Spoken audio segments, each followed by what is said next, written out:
There is a psychological phenomenon so counterintuitive that it seems to defy every instinct we hold about human connection. It is called the Ben Franklin effect, and it reveals something disturbing about the architecture of the human mind. According to this principle, a person who does you a favor becomes more inclined to like you, not the other way around. It shatters the conventional wisdom that says we help those we already care about. Instead, our minds quietly rewrite our feelings to match our behavior, even when those behaviors go against what we originally felt. The phenomenon carries the name of Benjamin Franklin himself because the origin of this effect traces back to a moment in his own life. Franklin found himself confronted by a political rival, a man who openly disliked him. Rather than trying to win the man over with flattery, gifts, or acts of kindness, Franklin did something strange. He asked his rival to lend him a rare book from his personal library. The rival, perhaps flattered or perhaps intrigued, agreed. When Franklin returned the book with a note of sincere thanks, something remarkable took place. The rival began to treat him with warmth, even respect, as though a real bond had quietly grown between them. The man had unconsciously reorganized his own beliefs. Why would he ever help someone he despised? His brain could not tolerate that contradiction, so it adjusted the emotion to match the action. I must like him, his mind whispered, or else I would never have done him this favor. I am Damian Blackwood, and this is The Dark Mind, where we uncover the hidden mechanisms that people use to bend one another without ever being seen doing it. Every tactic we explore here is a weapon, and once you understand how these weapons are pointed at you, begin to see them everywhere. This psychological loophole is unsettlingly powerful. It suggests that asking for help, something we so often avoid out of pride, can actually make others grow fond of us. It flips the entire logic of manipulation on its head. Instead of offering favors in the hope of earning affection, the manipulator asks for them. And once a person has invested even a small amount of effort in you, they begin, without knowing it, to root for you. Their identity becomes quietly tied to your success, your survival, your approval. They start to defend what they helped build. Used with precision, the Ben Franklin effect can slowly dissolve hostility and turn cold indifference into loyal alliance. Manipulators exploit this by planting small requests like seeds, lending a pen, explaining a task, asking for advice. Each one a silent hook set into the fabric of the other person's mind. By the time the target realizes what is happening, their emotions are already tangled in a false sense of loyalty they never consciously chose. What makes this effect so dangerous is its invisibility. The one being influenced feels noble for having helped. Their ego is reinforced. They feel generous, open-hearted, even wise. But underneath all of that, their brain is rewriting emotional scripts without their conscious permission. The enemy becomes a friend, not because values have changed, but because of a borrowed book. The mind does not always follow the truth. It follows the path of least resistance. And that path leads us directly to a second, even more chilling technique: triangulation. Triangulation is a manipulative psychological strategy in which a third party is deliberately pulled into a two-person dynamic to manufacture tension, confusion, or rivalry. At its heart, triangulation is about control, achieved through indirect communication, subtle comparison, or carefully placed gossip. It destabilizes relationships and asserts dominance without ever appearing openly aggressive. It is one of the most insidious tactics used by narcissists, toxic partners, and power-hungry leaders to keep those around them off balance and emotionally dependent. Picture yourself confiding in someone, believing you share a private bond, only to discover later that they have passed pieces of your conversation to another person, twisting your words just enough to plant doubt. Or worse, they have subtly praised someone else in front of you, just enough to make you feel insecure, inferior, or quietly excluded. That is triangulation. It is not always loud. It is not always confrontational. It thrives in whispers, in glances, in carefully chosen words, and in strategic silences. The power of triangulation lies in the emotional dissonance it creates. When someone uses it against you, begin to question yourself. Why do I suddenly feel replaced? Why am I jealous? Why do I feel this urgent need to prove my worth? Each of these questions chips away at your self-esteem, making you more pliable, more eager to reclaim your sense of value in the eyes of the manipulator. The more confused and emotionally reactive you become, the more control they quietly gain.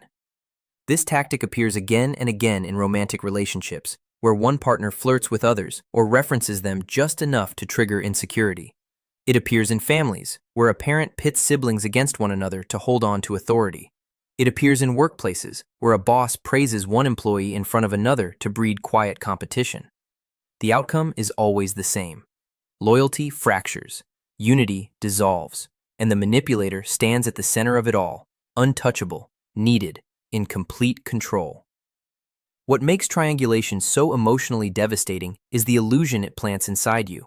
You come to believe that the real problem is the third person, the rival, the interloper.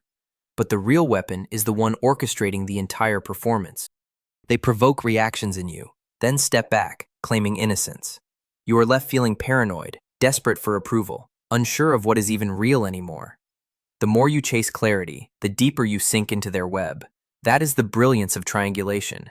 It makes you question everyone around you, and then yourself, until the only stable point in the surrounding chaos seems to be the very person who caused it. And when your mind has been broken down enough to depend on them, the next tactic begins its slow, invisible work. The negative reinforcement loop. The negative reinforcement loop is a psychological trap in which behaviors are shaped and controlled through the strategic removal of discomfort. Not by offering rewards, but by making relief itself feel like a gift. It is a form of manipulation that operates in cycles, quietly tightening its grip every time you comply, every time you bend, every time you obey, just to escape the emotional or psychological strain being inflicted upon you. What makes this technique so effective and so dangerous is that at first it does not look like control. It feels like relief. Picture a situation where someone criticizes you, gives you the silent treatment, or makes you feel unwanted, anxious, or afraid. Then, suddenly, once you apologize, once you comply, once you change your behavior to match their unspoken demands, the discomfort vanishes. They are warm again. They smile again. They speak to you as if nothing ever happened. Your brain, desperate to avoid that emotional punishment ever returning, locks itself onto the pattern. Do what they want, and the pain stops. Do what they want, and the world grows quiet again. This loop does not reward you with genuine affection. It conditions you the way one conditions an animal to avoid a shock. And over time, this avoidance becomes your prison. You begin to walk on eggshells. You anticipate their moods before they even arrive. And somewhere along the way, without ever realizing it, you have handed them the key to every door inside you. You suppress your needs, your voice, even your very identity, all to avoid triggering that punishment one more time. But the rules keep shifting. That is the whole point. You are not meant to win. You are only meant to keep chasing the fleeting feeling of being okay. In toxic relationships, whether romantic, familial, or professional, this loop becomes the very foundation of power. The manipulator never has to raise their voice or issue a physical threat. All they need to do is make you feel awful when you resist, and let that awful feeling dissolve the moment you obey.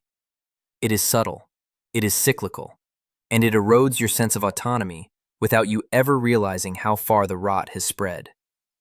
The most terrifying part of a negative reinforcement loop is the way it rewires your emotional instincts from the inside out.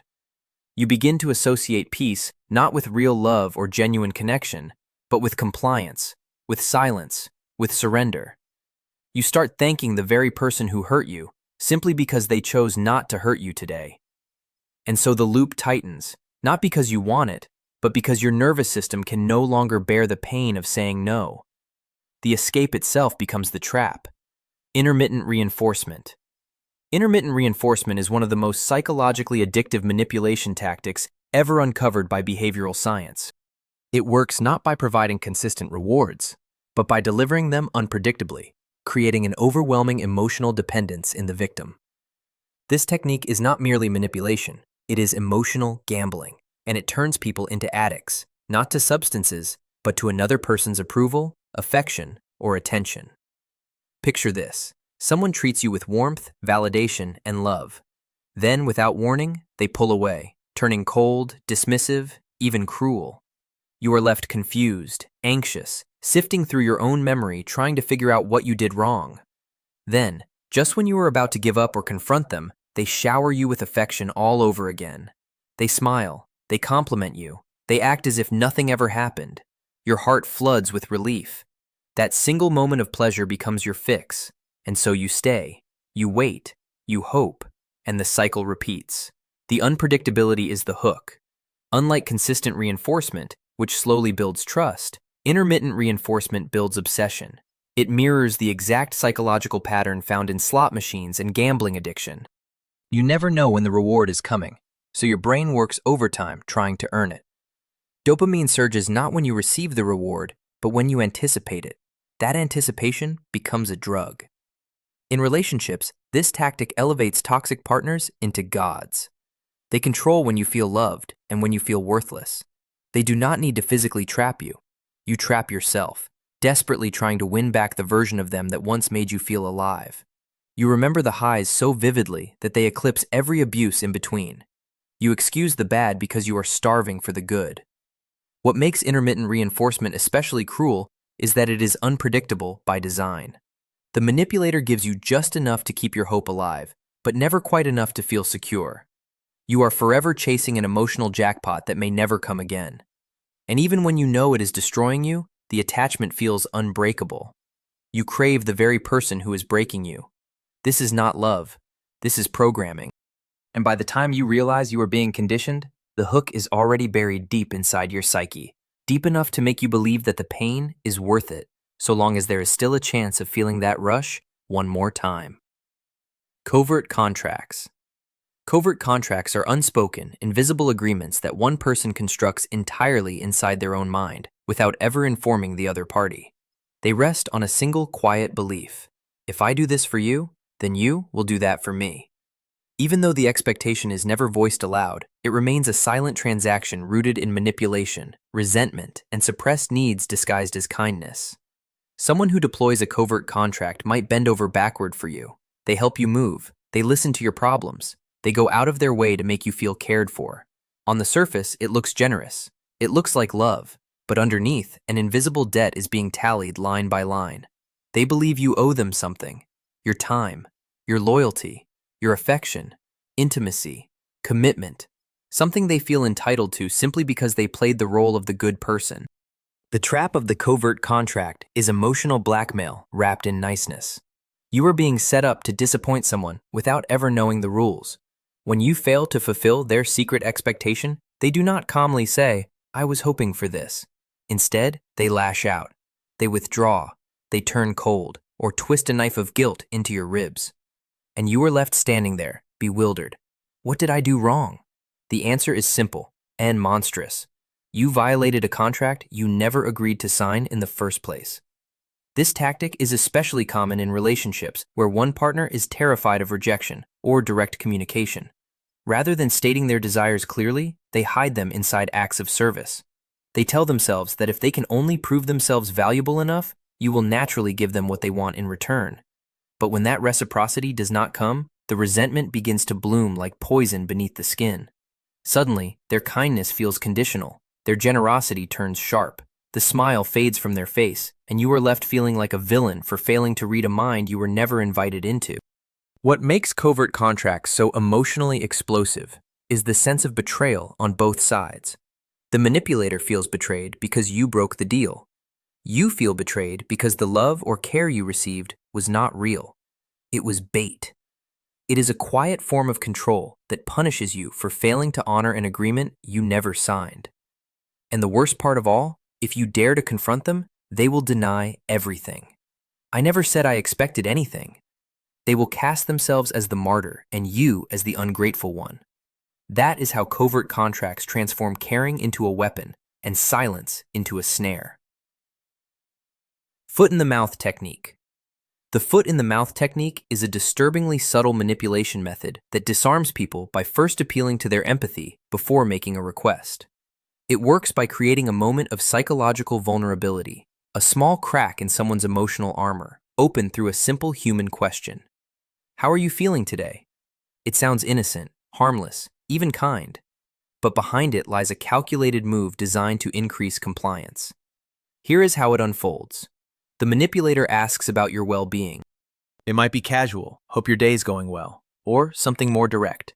How are you holding up? This softens your defenses. Most people instinctively respond with politeness, often saying they are fine or doing well, no matter how they truly feel inside. That tiny exchange plants a mental contradiction. If I am doing okay, then I should be helpful. I should not say no. That is the trap. Right after this moment of vulnerability, the manipulator delivers their request. It might be something small, a favor, a concession, a portion of your time. Yet because you have just affirmed that you are doing well, and because they have shown apparent concern, saying no suddenly feels emotionally wrong. You do not want to seem cold, uncooperative, ungrateful, so you agree, without ever realizing you have been cornered by your own social conditioning. What makes this tactic so dangerous is the way it feeds on politeness and guilt. It turns your empathy into a weapon aimed at yourself, and you never see it coming. You believe you are being kind, reasonable, helpful, but in reality, you are being steered by someone who understands exactly how to bypass your defenses. Salespeople use it. Bosses use it. Even friends and family use it, often without realizing they are doing so. It works best in moments when you are distracted or emotionally off balance. The question feels personal, even caring, and that is precisely what gives it power. It is not aggressive. It is not a demand. It is soft pressure wrapped inside a layer of false warmth. You feel as though you have a choice, yet everything about the setup makes refusal feel like the violation of some unspoken social rule. By the time you realize what has happened, you are already saying yes, smiling, agreeable, cooperative, and the request you would have refused in another context is now sitting squarely on your shoulders. All because someone asked how you were doing. Reverse psychology, inversion. Reverse psychology, also known as inversion, is a subtle but deeply manipulative technique that thrives by exploiting human resistance. It works by suggesting the very opposite of what you actually want someone to do, knowing that their instinct to rebel, to prove autonomy, or to assert control will drive them straight toward the outcome you intended all along. It is a mind game of suggestion and defiance, where the real power lies in pretending to surrender it. At its core, reverse psychology triggers one of our most primal psychological needs, the need for freedom. When people feel their choices are being restricted, their natural response is to push back. It is called reactance, an emotional response that makes us want to reclaim our autonomy the moment we sense it is under threat. The genius of reverse psychology is in weaponizing that instinct. Imagine you are dealing with someone stubborn or defiant. If you tell them you should really apply for that job, they may resist out of pride or fear. But if you say you probably would not go for it is not really your thing, their ego flares up. Suddenly, they want to prove you wrong. The idea becomes theirs. They feel in control, when in truth, they are stepping right into the outcome you planted like a seed. This tactic is often used on children, rebels, and personalities that recoil from authority, but it works just as powerfully in adult relationships, negotiations, and sales. A manipulator might say, "You probably would not want to be with someone like me," knowing full well that the listener will feel compelled to defend their interest. The moment you frame something as out of reach or disapproved of, it becomes desirable. It is not logic, it is emotional rebellion. The dark power of reverse psychology lies in its deniability. If confronted, the manipulator can shrug and say, "I never told you to do it." That is the cruelty of inversion. It lets you lead people while pretending you are not leading them at all. It builds the illusion of independence while guiding their choices with invisible strings. And the victim never realizes the manipulation. They think it was their own idea. They feel clever for proving you wrong. Meanwhile, you are smiling quietly, knowing you never wanted them to agree. You wanted them to resist. That resistance is the doorway. That resistance is the trap. Gaslighting by omission. Gaslighting by omission is a particularly cruel form of psychological manipulation, one where the abuser does not lie outright. They simply leave out the key details that distort your entire sense of reality. It is not what they say, it is what they refuse to say that slowly breaks you. This tactic gradually makes you question your memory, your instincts, and eventually, your sanity. Not through confrontation, but through silence. It begins subtly. You notice gaps. Things do not quite add up, yet there is no clear evidence of deceit. A partner leaves out part of where they were. A friend fails to mention something important. A boss forgets to tell you a single detail that would have changed your entire decision. You start sensing that something is off, but when you ask, you are met with calm deflection. "I did not think it mattered. You must have misunderstood." Or worse, "I never said that." And because you were never actually told a lie, you cannot prove one. You start doubting your perceptions, your emotional responses. You replay conversations over and over in your head, searching for what you missed. But the truth was never there to begin with. It was withheld. The silence was the weapon. Gaslighting by omission thrives inside emotionally charged relationships. The manipulator carefully curates the narrative, feeding you only what keeps you compliant, confused, or dependent. They leave out the context that would empower you. They omit the truths that would reveal their patterns. They erase timelines, omit names, skip over motivations, all while wearing a mask of innocence. It feels as though you are losing your grip, when in reality, they are only tightening theirs. This form of gaslighting is uniquely damaging because it leaves no fingerprints. You are left explaining something that was never even said. You feel paranoid, yet you cannot pinpoint the reason, and that confusion turns inward. You blame yourself. You grow anxious, hypervigilant, desperate for a clarity that never arrives. That desperation is precisely their leverage. Over time, you may stop asking questions altogether. You may stop trusting your own instincts. You learn to live with half-truths and missing pieces, convincing yourself that if something were truly wrong, they would have told you. But they never will, because the lie lives inside the silence. And it is that silence that erodes your reality, one omission at a time. Semantic infiltration. Semantic infiltration is a deceptive psychological tactic that manipulates perception by slipping emotionally charged or ideologically loaded language into ordinary conversation until the words themselves reshape your thoughts, your beliefs, and your behavior without you ever noticing. It is not concerned with what is true, but with what sounds true. The aim is to change the way people think by changing the words they unconsciously accept. This tactic is wielded by propagandists, politicians, cult leaders, corporations, and manipulators who understand that language does not merely describe reality, it creates it. The moment you begin using their terms, you begin seeing the world through their lens. You stop questioning the foundation of the conversation and start debating within it, which is exactly what they want. Imagine someone who habitually refers to a surveillance program as a security measure, or calls war peacekeeping, or labels emotional abuse as tough love. You start to use those words too, and soon your emotional responses shift with them. Security begins to feel comforting. Tough love begins to sound noble. You never realize your values are being rewritten, because the language feels familiar, neutral, even good. That is semantic infiltration at work, the quiet, almost invisible invasion of your cognitive map. Manipulators use this to frame conversations in their favor before those conversations even begin. They do not argue the facts, they rename the facts. They label your hesitation as fear, your boundaries as selfishness, your anger as drama. And when you accept those labels, even just once, the damage begins. You doubt yourself, you adjust, you stop resisting, not because they convinced you, but because they changed the battlefield beneath your feet. This is why cults use special terms for outsiders, why marketing calls consumers communities, and why abusers say things like, "I just have high standards," instead of, "I'm controlling." The moment you accept their words, you are already living in their world, and you will not see the manipulation because the language itself feels right. What makes semantic infiltration truly terrifying is its subtlety. There are no threats, no demands, only words. But those words shape narratives, and those narratives shape choices. By the time you feel the pressure, it is already too late to notice that your beliefs were not changed by argument, but by the slow, quiet infection of meaning. Boundary erosion. Boundary erosion is a slow, calculated psychological tactic used to dismantle a person's limits without them realizing it, until their sense of self is compromised and their defenses are gone.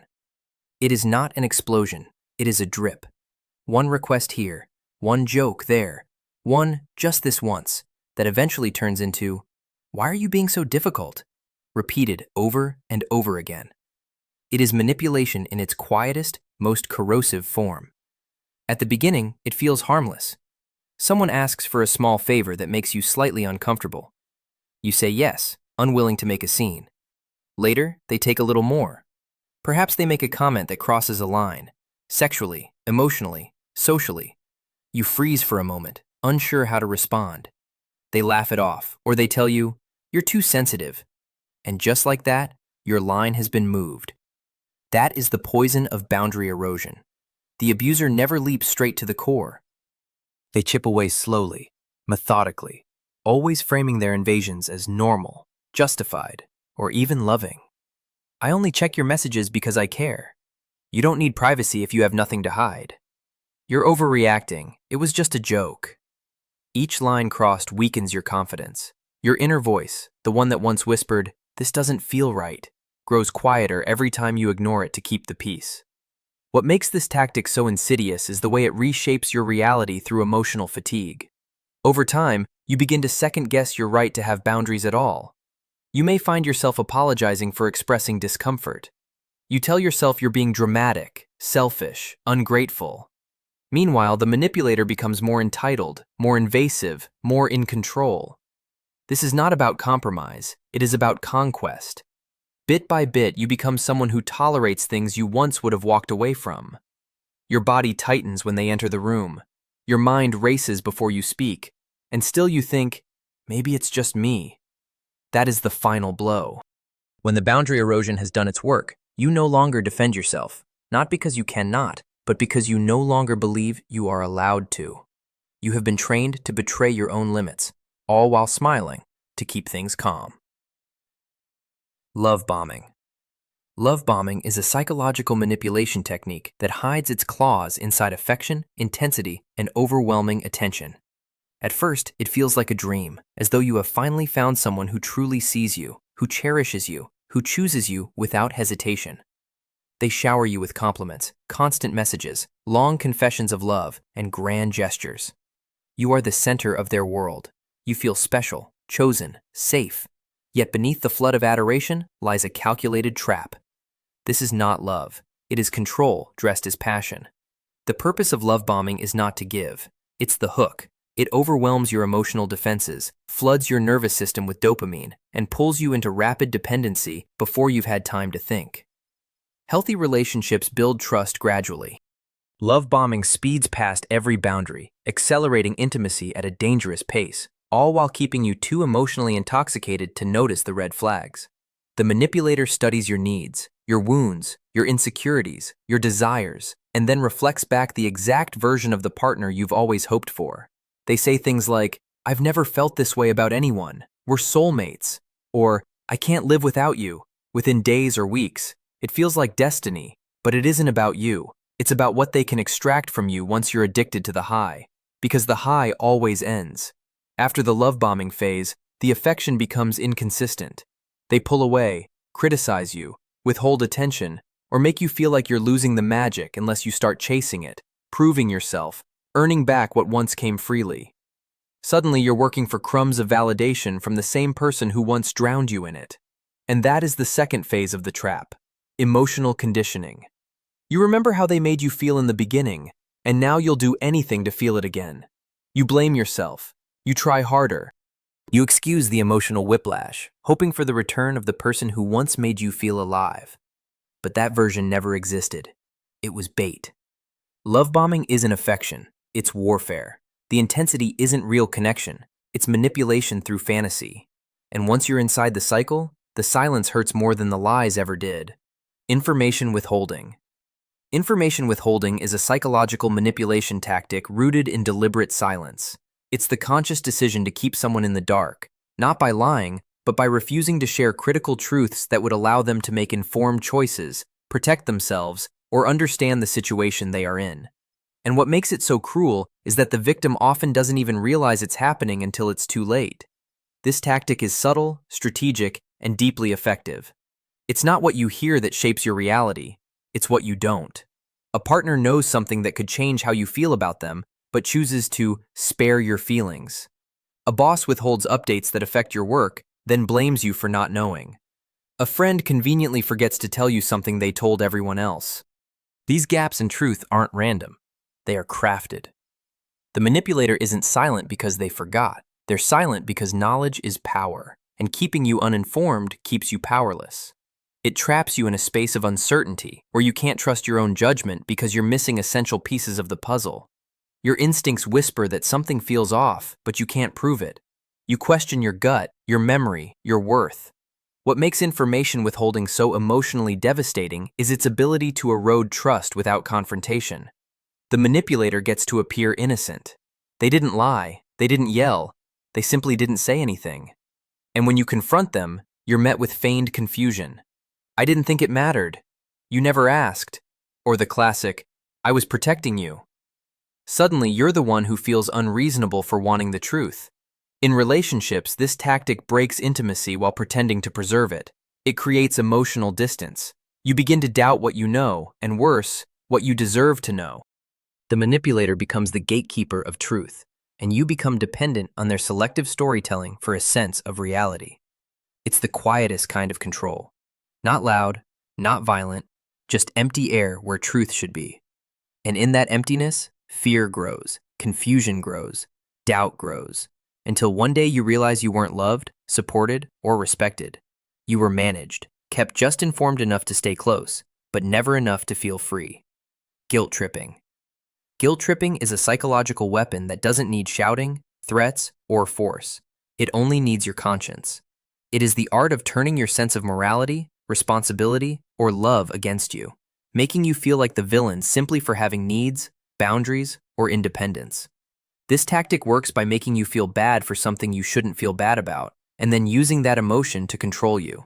It starts with subtle comments, sighs, or emotional withdrawals. You say no, and they say, I guess I'll just do it myself, like always.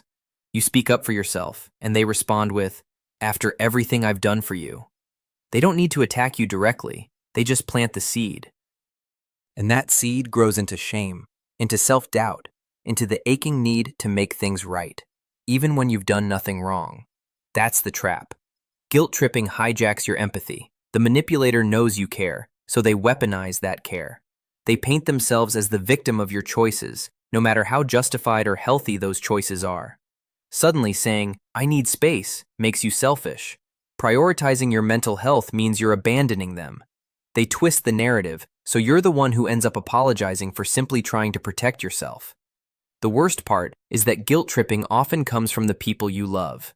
Parents, partners, friends, people who know exactly where your emotional pressure points are. They don't ask directly, they imply. They don't argue, they withdraw love. And when they see the remorse in your eyes, the softening of your voice, the weakening of your resolve, they know it worked. You comply not out of agreement, but out of guilt. And in doing so, you reinforce the very behavior that's manipulating you. Every time you give in, you teach them that all they have to do is bruise your heart a little, and they'll get what they want. This isn't emotional honesty. It's emotional extortion. It is engineered to make you betray yourself so they never have to sit with their own discomfort. And once you learn to shoulder guilt that was never yours to begin with, it becomes a leash they can tug on whenever you try to walk away. Disqualification. The push-pull. Disqualification, more commonly known as the push-pull technique, is a psychological manipulation tactic engineered to create intense emotional dependence by sending contradictory signals. Closeness followed by sudden distance. Affection followed by coldness. Validation followed by rejection. It is emotional whiplash, and it is never accidental. It is a deliberate strategy to keep you chasing an approval you can never quite catch. It begins with the pull. The manipulator showers you with attention, admiration, charm. They make you feel special, chosen, singled out from the crowd. You start to believe you are safe in their presence. You lower your guard. You invest.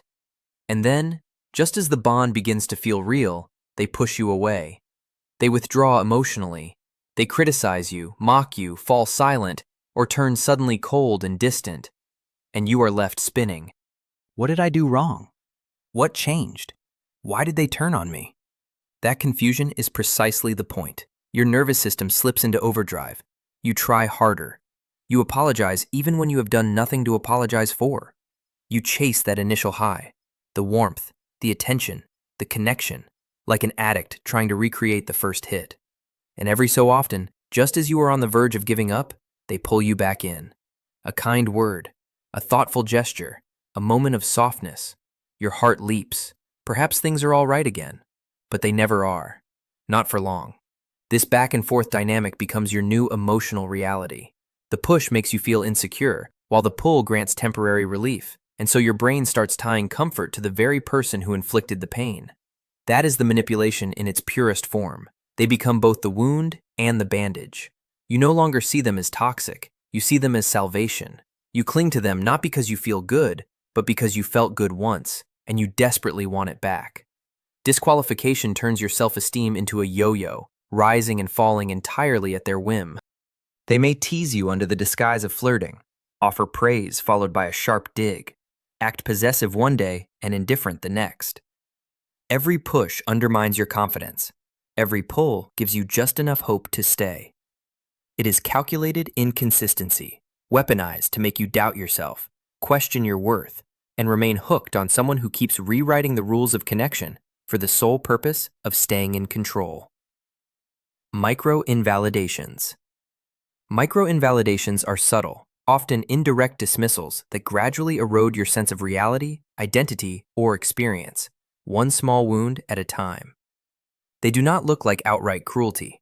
They are quiet, passive, and often dressed up as jokes, casual remarks, or well-meant advice.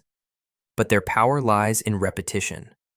Each one chips away at your confidence, your voice, your very sense that you have the right to feel what you feel. You say you are tired, and they answer, "You don't know what tired is."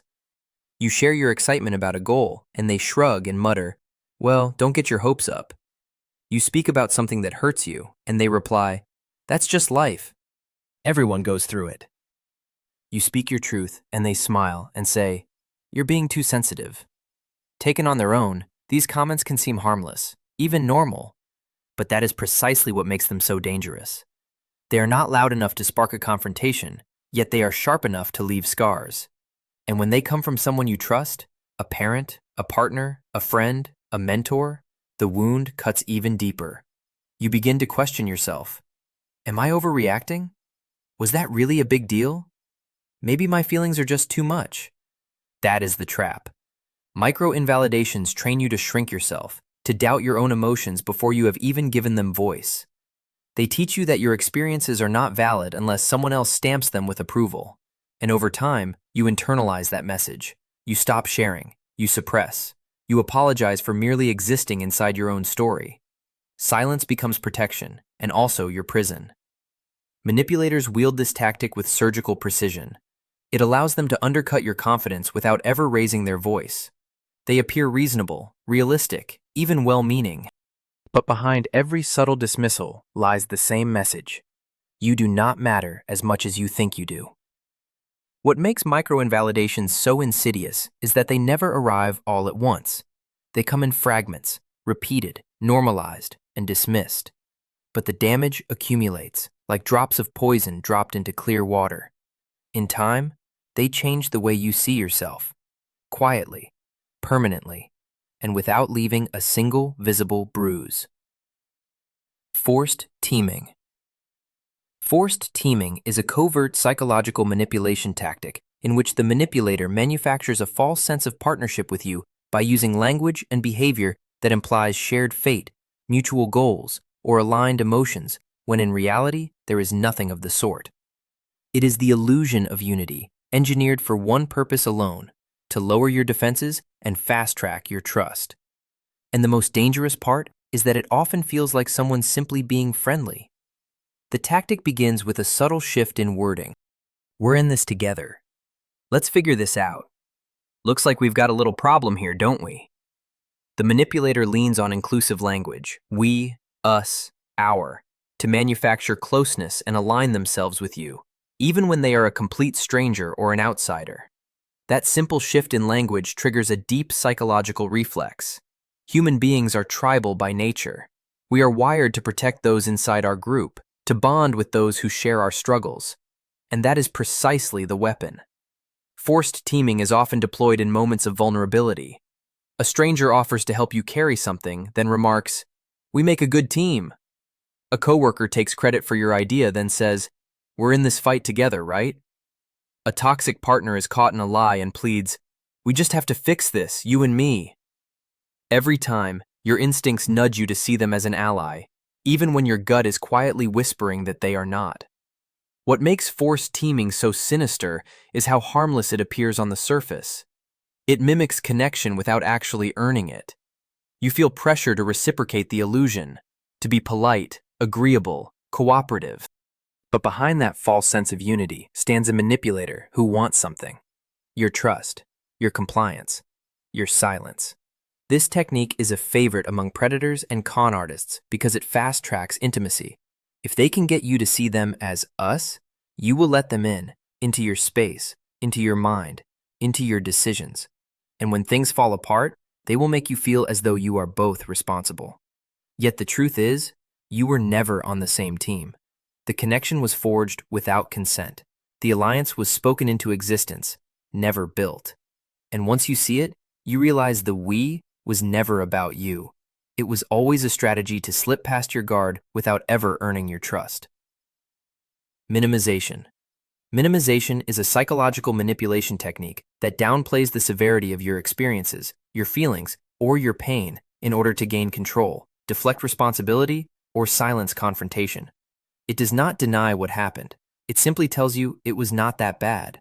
And in doing so, it erodes your ability to trust your own perception of reality. You say something hurt you, and they say you are overreacting. You express anger, and they respond, "It was just a joke." You confront them about something serious, and they sigh, "I did not mean it like that. You are too sensitive." You cry, and they coldly reply, "This again?" What makes minimization so insidious is its subtlety. It does not scream, it whispers. It gaslights without ever fully denying. It allows just enough of the truth to pass through, so the manipulator appears reasonable, while stripping that truth of its meaning. It teaches you that your pain is not valid unless someone else says it is. It teaches you to second-guess your emotional reality. Over time, you begin shrinking your voice. You soften your words, question your instincts, and suppress your emotions before they ever leave your lips. Why? Because you already know the script. You already know your hurt will be met with dismissal, and so silence becomes safer than truth. Minimization is a favored tool of abusers, narcissists, and toxic authority figures. It allows them to say, "I did not hit you that hard. I was just stressed. It is not like I cheated on you." They shift the focus away from what they did and onto how you are reacting. Suddenly, the problem is not their behavior, it is your response to it. And that is the core of minimization, turning their offense into your fault. This manipulation does not just cause emotional confusion, it creates emotional isolation. Because if someone you trust tells you again and again that what you are feeling is not real, eventually you begin to believe them. You start apologizing for your tears. You start saying it is fine when it is not. You downplay your own suffering just to survive the relationship. But inside, the wound festers. Because it was real. It did hurt, and it was never just a joke. Future faking. Future faking is a manipulative psychological tactic in which someone makes grand promises about the future to secure control, commitment, or emotional investment in the present without any intention of actually following through. It is hope weaponized, a dream dangled just far enough out of reach to keep you chasing it, even as reality quietly tells you nothing is changing. It often begins during the honeymoon phase of a relationship, a job offer, or a sales pitch. You were told about all the wonderful things that are just around the corner. We're going to move in together. You are on track for a big promotion. Someday, I'm going to give you everything you have ever wanted. These visions are painted in vivid detail, so vivid you can already feel them. You grow emotionally attached to a future that has not happened, and worse, probably never will. What makes future faking so dangerous is how deeply it exploits human psychology. We are naturally drawn to hope. We crave meaning, purpose, and something to believe in. The manipulator knows this. They do not need to show up fully in the present because they have already sold you a future version of themselves, the one who will be ready, will commit, will change. So you stay, you wait, you invest, you shrink your own needs for the sake of what might be. But that future keeps getting pushed further out. There is always a reason why now is not the right time. There is always something you need to fix, something they need to figure out. And every time you come close to calling it out, they drop another fantasy. We are almost there. I am working on it. You just have to be patient. These promises become emotional currency, just enough to buy your silence, your loyalty, your time. Over time, the gap between their words and their actions widens into a chasm. But you cling to the hope they gave you, because giving up means admitting you were lied to, that your love, your effort, your belief was used as leverage, that you fell for a version of someone who never truly existed. And so you stay, not for who they are, but for the fantasy of who they said they would become. Not because they showed up, but because they promised they would. Silent treatment. The silent treatment is one of the most psychologically cruel manipulation tactics because it punishes you with absence, not the absence of presence, but the absence of emotional connection. It is the deliberate withdrawal of communication, affection, and acknowledgement, used to create uncertainty, guilt, and desperation in the person being targeted. On the surface, it looks like someone simply needs space. In truth, it is about control. This is not quiet. It is calculated. The silence is not peaceful. It is loud with meaning. It says, "You are invisible. You are not worth my words. You do not matter enough for me to acknowledge." And that absence cuts deeper than any scream ever could. It leaves you pacing mentally, replaying every interaction, obsessing over what you did wrong, scrambling to fix something that was never clearly explained in the first place. That is the power of the silent treatment. It makes you beg for resolution, even when they are the ones who caused the damage. In the beginning, it usually follows a disagreement. Instead of communicating, they shut down completely. No eye contact, no messages, no affection, no closure. You reach out and they ignore you. You apologize and they remain cold. And the longer it drags on, the more it shreds your emotional stability. Your self-worth begins to hinge on breaking that silence. You start doubting your own reality. You convince yourself that you must be the problem because the punishment feels so severe. But the silent treatment is not about solving the conflict. It is about asserting dominance. It is emotional starvation. The manipulator understands that human beings are wired to seek connection, that our brains register social rejection much like physical pain. So they exploit that vulnerability by making you suffer inside the silence, knowing that the longer it lasts, the more compliant you will be when it finally breaks. And when it does break, when they finally speak to you again, it feels like relief. It feels like rescue. You are so grateful for the end of the torment that you no longer question the method. You accept the unspoken lesson. Speak less, demand less, trigger less, just so you are never frozen out again. That is how the silent treatment trains you, not through violence, but through void. Not by breaking you loudly, but by disappearing just long enough for you to break yourself. Moral licensing. Moral licensing is a psychological trap in which doing something good hands someone a perceived permission slip to do something bad, as if their past virtue creates a moral credit they can now spend. In the hands of a manipulator, it becomes a weapon. They use their previous acts of kindness, generosity, or morality to shield, justify, or excuse harmful behavior. It is the ultimate emotional bait and switch. Look at everything I've done for you. How could you accuse me of this?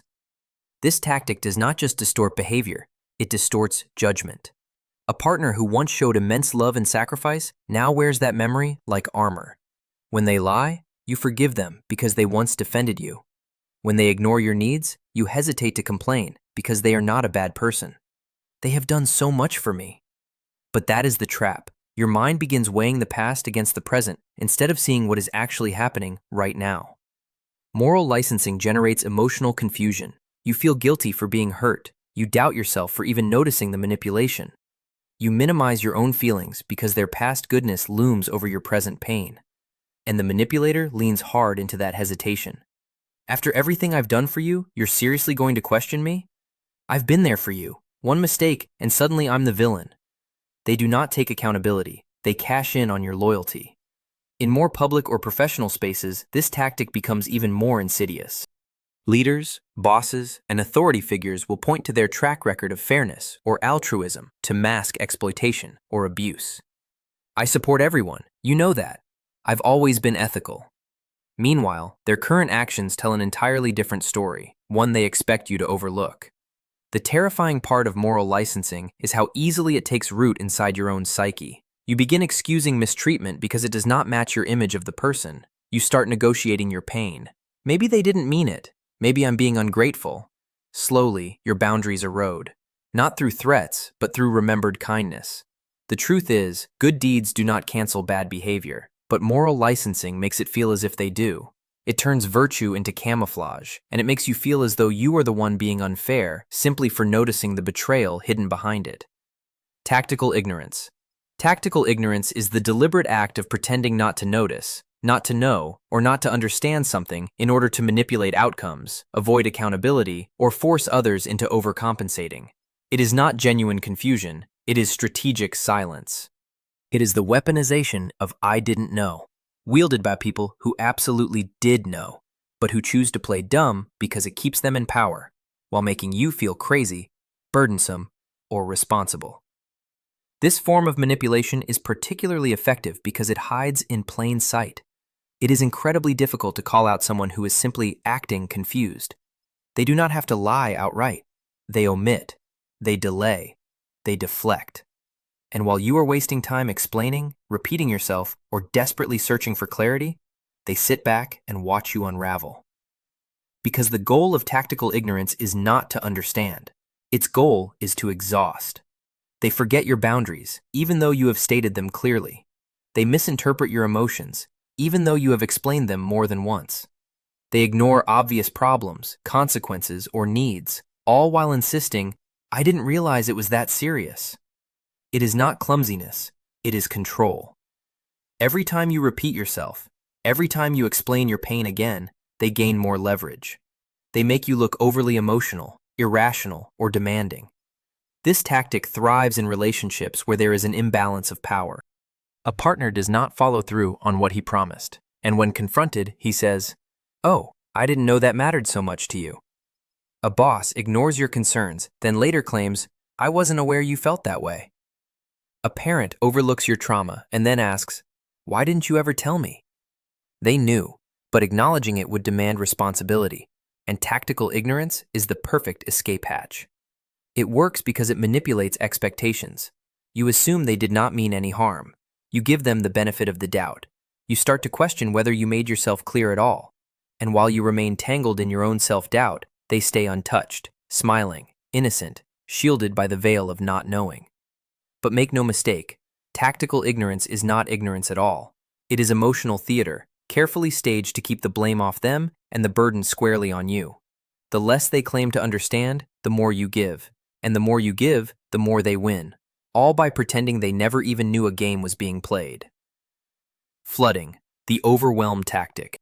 Flooding, also known as the overwhelm tactic, is a psychological manipulation strategy in which the abuser bombards you with excessive information, intense emotion, rapid-fire demands, or chaotic behavior all at once in order to disorient your thinking and shut down your capacity to resist.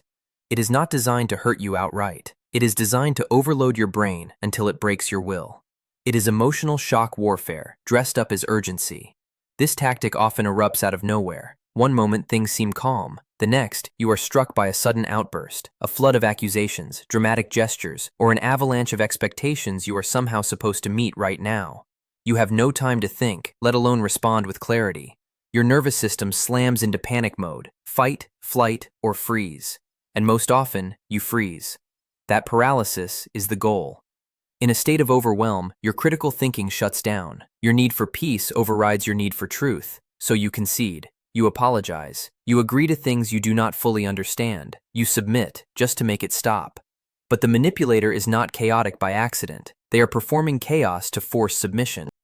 Their intensity is not a loss of control. It is the control. Flooding is used by abusers during arguments to dominate the narrative, shouting so loudly or speaking so rapidly that you cannot get a single word in. It is used in toxic workplaces, where unreasonable deadlines, stacked meetings, and last-minute demands keep you so busy you can never pause to reflect on what is fair.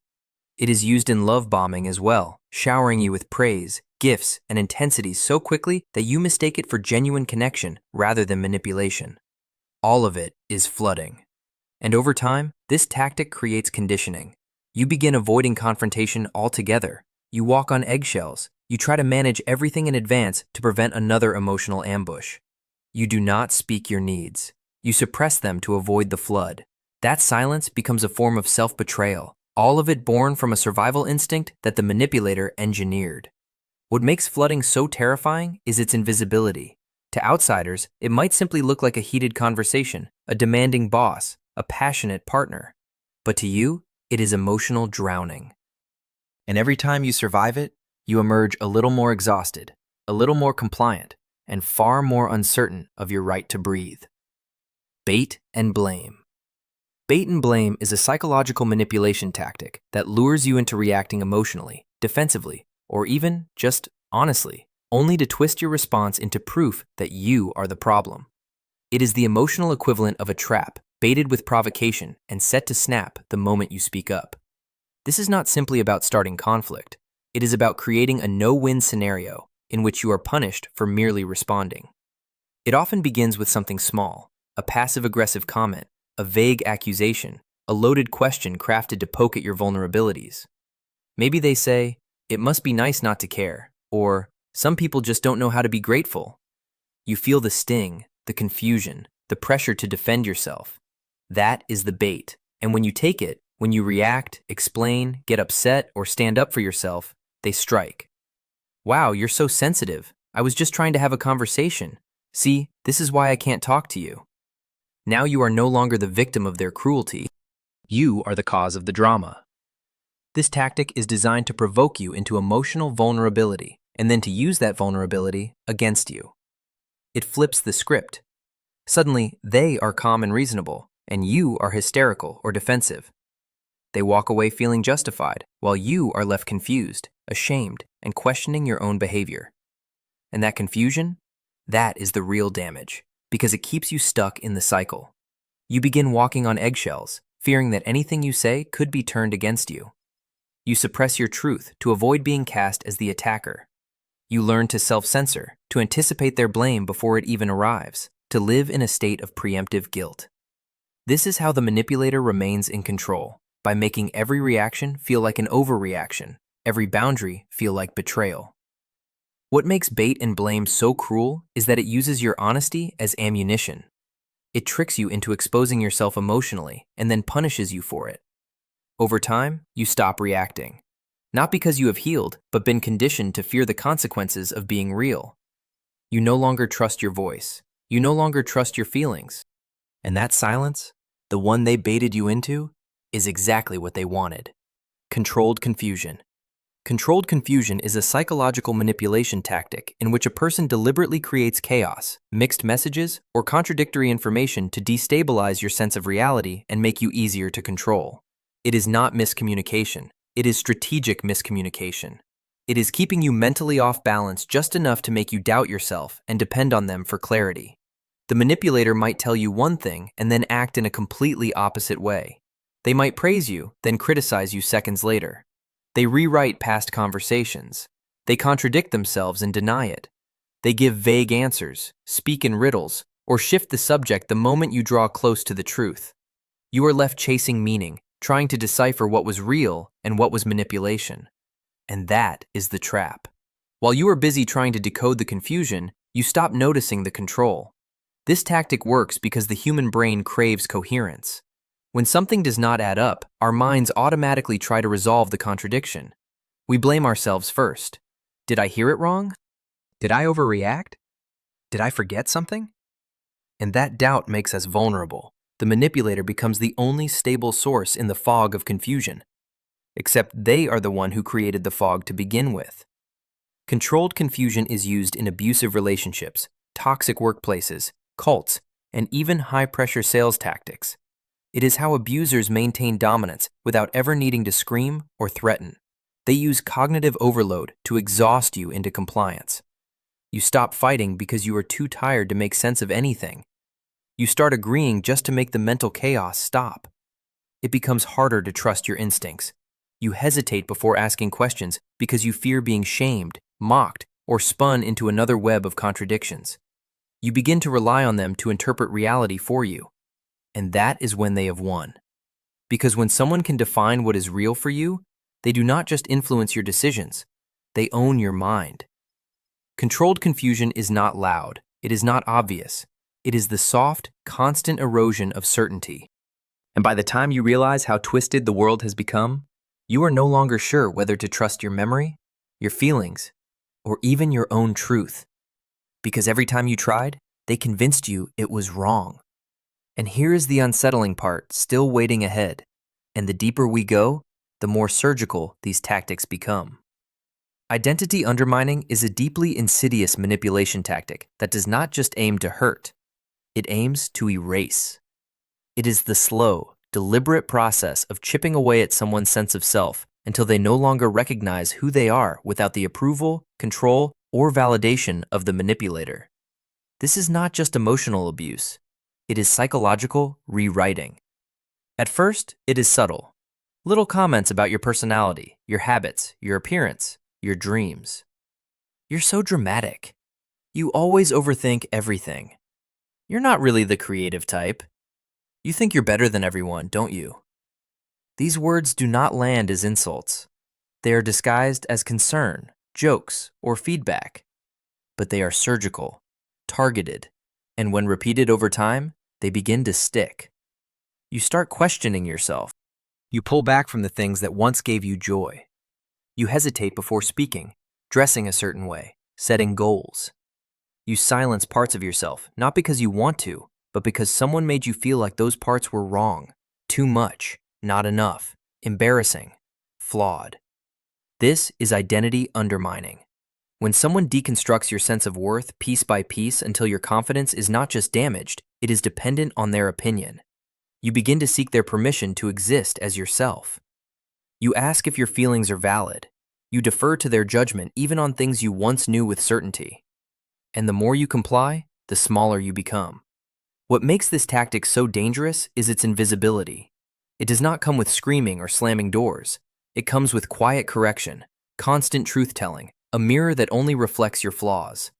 And every time you try to reclaim a part of yourself, they push back. You've changed. This isn't you.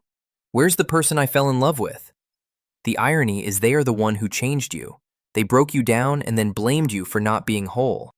Over time, your identity becomes so enmeshed with their approval that being yourself feels like betrayal. And that is when they have won. Not by controlling your actions, but by making you forget that you ever had the right to choose who you are. You do not just lose confidence, you lose you. Victim playing is a deeply cunning tactic in which someone pretends to be the wronged or wounded party, not out of genuine suffering, but as a way to deflect accountability, gain sympathy, and seize control of a situation. It is not vulnerability, it is weaponized weakness. And it works because it hijacks one of our strongest instincts, the desire to protect those who are in pain. At first, it is almost impossible to spot. The manipulator comes across as hurt, misunderstood, or mistreated. They cry, sulk, or retreat. They say things like, "I guess I'm always the bad guy," or "I try so hard and it's never enough." Their voice cracks, their eyes water, but underneath the performance is a sharp, calculated goal: to flip the power dynamic so that you become the one apologizing, comforting, and backing down, even if they were the one who crossed the line. The genius of victim playing lies in how it reframes the entire narrative. Suddenly, their betrayal becomes your insensitivity. Their aggression becomes a reaction to being hurt. Their manipulation is rebranded as self-defense. And the more empathetic you are, the easier you are to trap, because your compassion becomes the leash they pull on. In relationships, this tactic makes you feel like the villain for having boundaries. If you confront them, they act crushed. If you ask for change, they accuse you of being demanding or cold. Over time, you begin censoring yourself just to avoid hurting them. You tiptoe around the truth, give more than you should, and apologize for pain you did not cause. And the most dangerous part, it works even when you know it is manipulation. Because guilt does not respond to logic. Watching someone crumble in front of you triggers the primal urge to fix, to soothe, to make it okay. The manipulator knows this. That is why they reach for tears instead of honesty. That is why they rehearse hurt instead of admitting fault.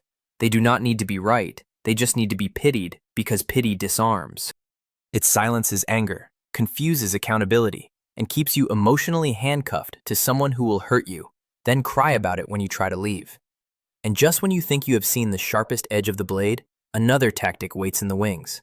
The false consensus trick. The false consensus trick. The false consensus trick is a subtle but devastating psychological maneuver that works by making you believe everyone agrees with the manipulator. Everyone, that is, except you. It is engineered to isolate you, to pressure you, to mentally corner you into compliance by manufacturing the illusion that your thoughts, your feelings, your boundaries are not merely wrong, but abnormal. And when you feel like the lone outlier in a crowd, your instinct is to doubt yourself, never the crowd. This trick does not require facts. It only requires suggestion. Everyone thinks you are being too sensitive. Most people would have let this go by now. Honestly, you are the only one who sees it that way. These phrases are seeds planted quietly inside your mind. They whisper to you, you are alone in this, you are overreacting, you are the problem. And when the person using this language is someone you love, a partner, a parent, a close friend, the blow lands harder. You do not simply feel misunderstood, you feel defective. The false consensus trick preys upon one of the deepest and oldest of human fears, being cast out by the tribe. We are wired for social survival, which means we instinctively long to belong. So when someone convinces us that our opinion is out of step with what everyone else believes, we begin to shrink. We silence ourselves. We second-guess our instincts.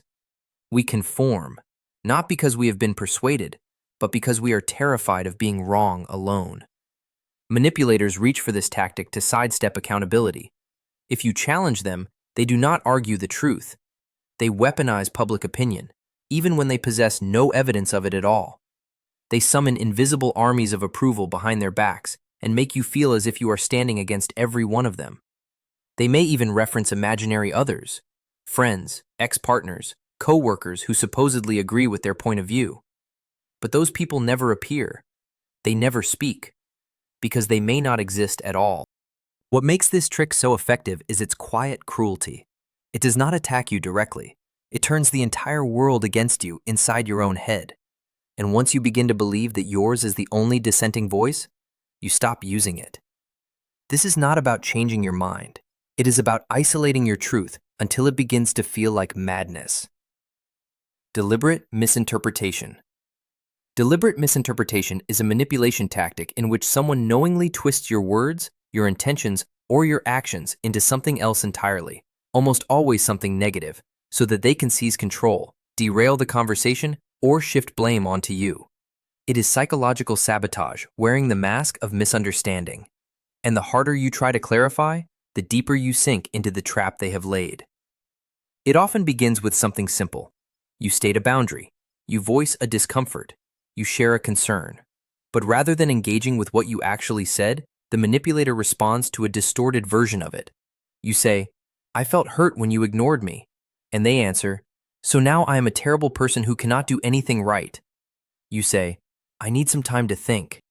And they accuse you of abandonment. They are not responding to you. They are responding to the straw man they have built in your place, and then punishing you for it. This tactic is so effective because it forces you onto the defensive. You find yourself explaining, rephrasing, apologizing for a meaning you never intended, yet every attempt at clarity only hands them more material to twist. They do not want to understand you. They want to command the narrative. And by misinterpreting your words, they cast you as the aggressor and themselves as the victim. Deliberate misinterpretation thrives in emotionally abusive relationships, where communication itself becomes a minefield. You begin speaking in measured, filtered sentences, terrified of being misread. You start absorbing their false interpretations, thinking, maybe I was not clear, maybe I did sound angry, maybe it really is my fault. But that confusion is not accidental, it is engineered. The manipulator leans on this tactic to escape accountability. If they can misinterpret your feelings as attacks, then they never have to confront their own behavior. If they can make your vulnerability look like manipulation, then they never have to offer empathy. They weaponize language itself, turning every word you speak into a possible liability. Over time, you may stop speaking altogether. The emotional cost becomes unbearable. You fall silent, not because you are wrong, but because being right has never mattered. Not when your words are endlessly twisted into weapons against you. And that is exactly where they wanted you all along. Quiet, uncertain, and easier to control. Anchoring negative emotions. Anchoring negative emotions is a manipulative psychological tactic that trains someone to associate specific people, places, phrases, or behaviors with emotional pain, so that even neutral or entirely innocent situations begin to feel threatening. This is psychological conditioning at its most invasive. It does not simply influence your choices, it rewires your emotional reflexes. And with enough time, you begin reacting with anxiety, with shame, with fear. Not because of what is actually happening, but you have been trained to feel. The manipulator constructs these emotional anchors by pairing ordinary moments with moments of distress. They may humiliate you the instant after you express joy. They may pick a fight every time you go out with friends. They may turn cold every time you succeed at something. Eventually, your nervous system draws its own conclusions. Happiness equals punishment. Success equals conflict. Speaking up equals silence. Without ever realizing it, you begin avoiding the very things that once made you feel alive. That is how anchoring operates. It does not need logic. It needs only repetition. The more often a negative emotion is paired with a specific trigger, the stronger the emotional anchor becomes. A phrase as innocent as, "we need to talk," begins to make your stomach drop. A certain tone of voice makes your palms sweat. Even a single room in your own home becomes a place you dread. And soon, the manipulator does not have to do anything at all. Your body reacts to these anchors on autopilot. This tactic is especially sinister because it bypasses rational thought entirely. You can tell yourself you're safe, that you have nothing to feel guilty about, and yet your body still flinches. The emotional associations have already been forged in silence. And the more you respond with fear, silence, or compliance, the deeper those anchors sink into you. It becomes a slow erasure of your emotional freedom. The manipulator now holds control without ever needing to raise their voice. They've trained you like a dog behind invisible electric fences. You avoid certain behaviors not because you can't perform them, but because you dread what will happen when you do. You start living smaller. You start doubting the places, the people, and the parts of yourself that once brought you joy. And that is the real goal of anchoring negative emotions. Not merely to control what you do, but to make you afraid of who you are. Ingratiation. Ingratiation is a psychological manipulation tactic that hides domination behind the mask of charm. It is the calculated use of flattery, helpfulness, and apparent admiration to lower your defenses, to win your trust, and to make you feel valued, only so that the connection can later be used to exploit your guilt or steer your choices. It is not kindness, it is a transaction, and you are the product. The manipulator does not begin with demands or pressure. They begin by making you feel special. They complement your intelligence, your work ethic, your strength. They offer to help you just because. They remember tiny details about you that make you feel truly seen. This attention feels like validation, and you welcome it in. You let them close, often without realizing how quickly they arrived. Because it doesn't feel like manipulation. It feels like finally being appreciated. But beneath the surface, every gesture is strategic. Every compliment carries a goal. Every favor plants a seed labeled, "You owe me." The manipulator is not giving, they are investing. And the return they expect is access, loyalty, influence. They make themselves indispensable to you, so that when they eventually ask for something, your time, your silence, your compromise, you feel pressured to say yes. Refusing doesn't just feel awkward, it feels wrong. It feels like a betrayal. Ingratiation thrives in environments where people crave approval. Workplaces, social circles, the early days of romance.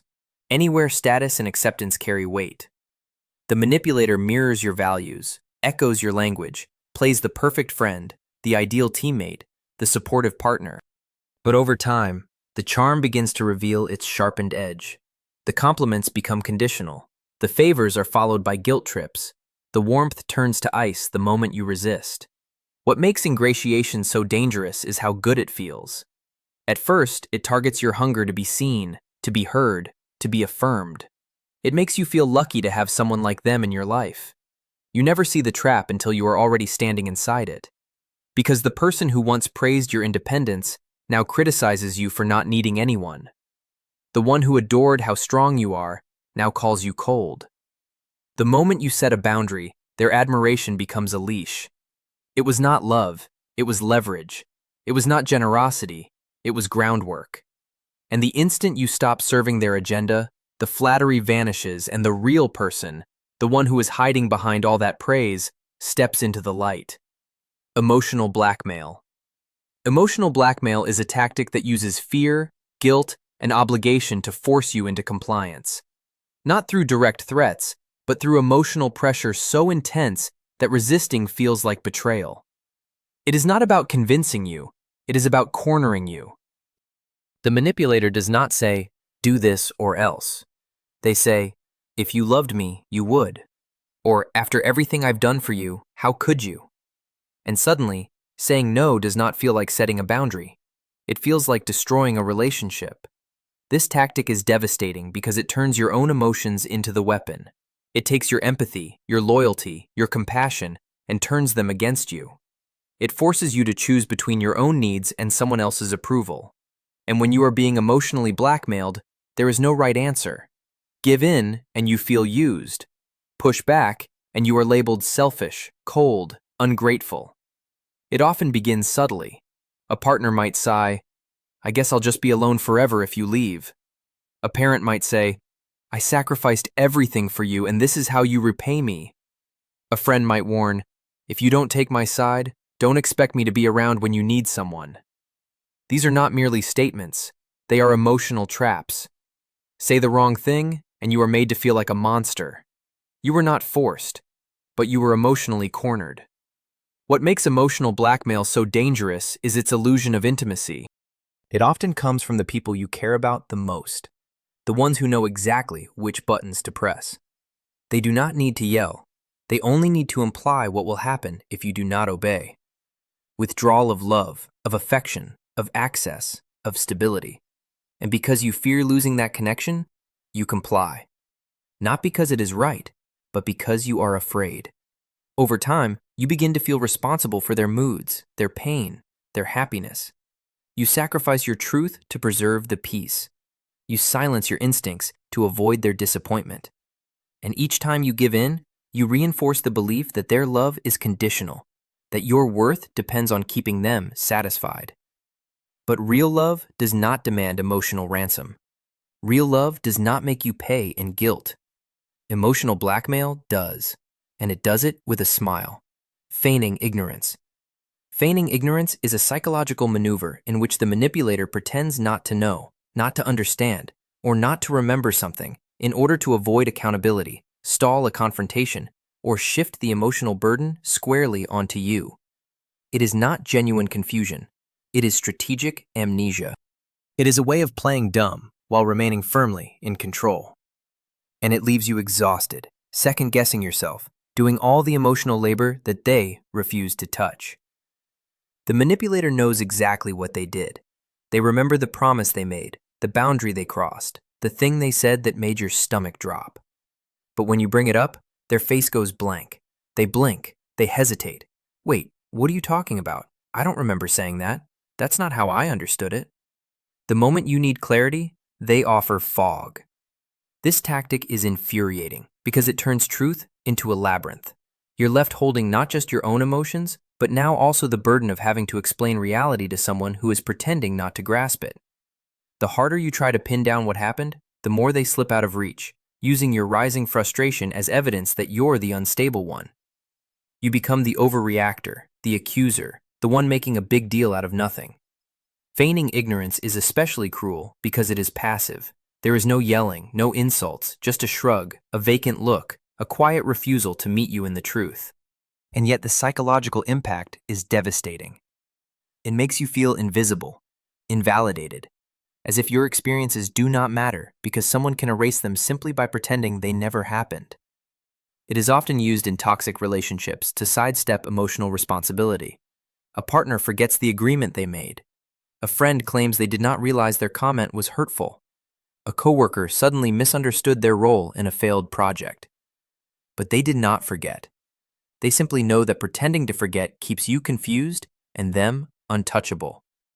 What makes feigning ignorance so dangerous is its believability. You want to believe they are just clueless, that they are trying, that they are not being cruel. But deep down, you feel it. The tension, the coldness in their deflection, the way they look past you while you are begging for resolution. Because if they can convince you they do not know what they are doing, they never have to stop doing it. And that leads directly into a tactic even more chilling, one that silences you before you have said a single word.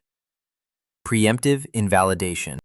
Preemptive invalidation is a psychological manipulation tactic in which someone dismisses your thoughts, feelings, or boundaries before you have even expressed them, cutting you off at the root and making you doubt yourself before you ever speak.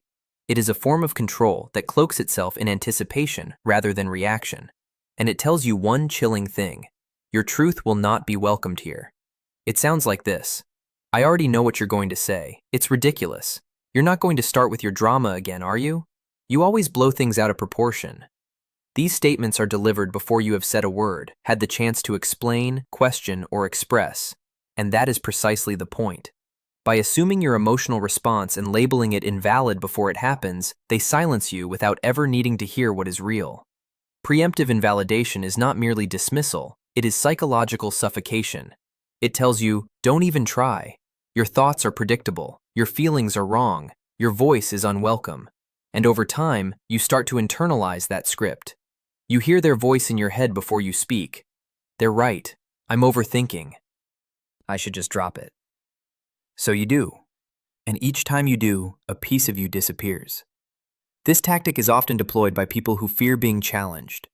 Those who want emotional control without ever having to navigate accountability. By pre-labeling your emotions as irrational, dramatic, or selfish, they construct an emotional battlefield where only their feelings are allowed to exist. You are reduced to a caricature before you can defend yourself. You become the crazy one, the needy one, the overly emotional one, even if you have not said a thing. What makes preemptive invalidation so vicious is that it erases your autonomy before you even get to use it. It conditions you to silence your instincts, to mistrust your perception, to bury your emotions deep enough that they no longer threaten the comfort of the manipulator. You begin censoring yourself, not because you are wrong, but because you have been trained to believe no one wants to hear you, not even you. And once your voice has been muzzled, the next step is to scramble your mind itself. Cognitive load disruption. Cognitive load disruption is a tactic designed to overwhelm your mental processing so thoroughly that you can no longer think critically, make sound decisions, or recognize manipulation in real time. It works by flooding your mind with too many thoughts, demands, or stimuli at once, disorienting your ability to separate signal from noise. The goal is not to persuade you with reason, it is to confuse you into compliance. This tactic preys on one of the most vulnerable parts of your mind, your limited cognitive bandwidth. Human brains can only process so much information at once before clarity gives way to chaos. Manipulators know this, so they create mental static, fast-paced talking, contradictory instructions, rapid emotional shifts, non-stop texting, guilt-tripping while problem-solving, layering tasks on top of tension. Before you can question what is happening, you are already buried beneath it. Cognitive load disruption often appears in abusive arguments where you are bombarded with accusations, justifications, and irrelevant distractions all at once. You try to address one issue, and suddenly 5 more are hurled at you. You find yourself defending against things you did not even say. Logic disappears. You lose track of the original point. Eventually, you shut down, not because you agree, but because your brain is exhausted from trying to keep up. It is also used in high-pressure sales tactics, cult indoctrination, and workplace exploitation. Overload the target with charts, statistics, deadlines, moral language, or fear-based messaging until their resistance collapses. When someone is too overwhelmed to think clearly, they will say yes just to end the pressure. And manipulators weaponize that exhaustion to push decisions you would never have made with a clear head. The most disturbing part is how easily this can be mistaken for passion, urgency, or even care. The manipulator may look intense, emotionally invested, even frantic, yet behind the performance lies cold control. While you are busy trying to unravel the emotional chaos they have created, you are not asking the right questions. You are not saying no. You are not walking away. And once you are drained, they offer relief on their own terms. You feel grateful for the break, for the clarity, for the quiet, but you did not find peace. You were flooded into submission. You did not choose.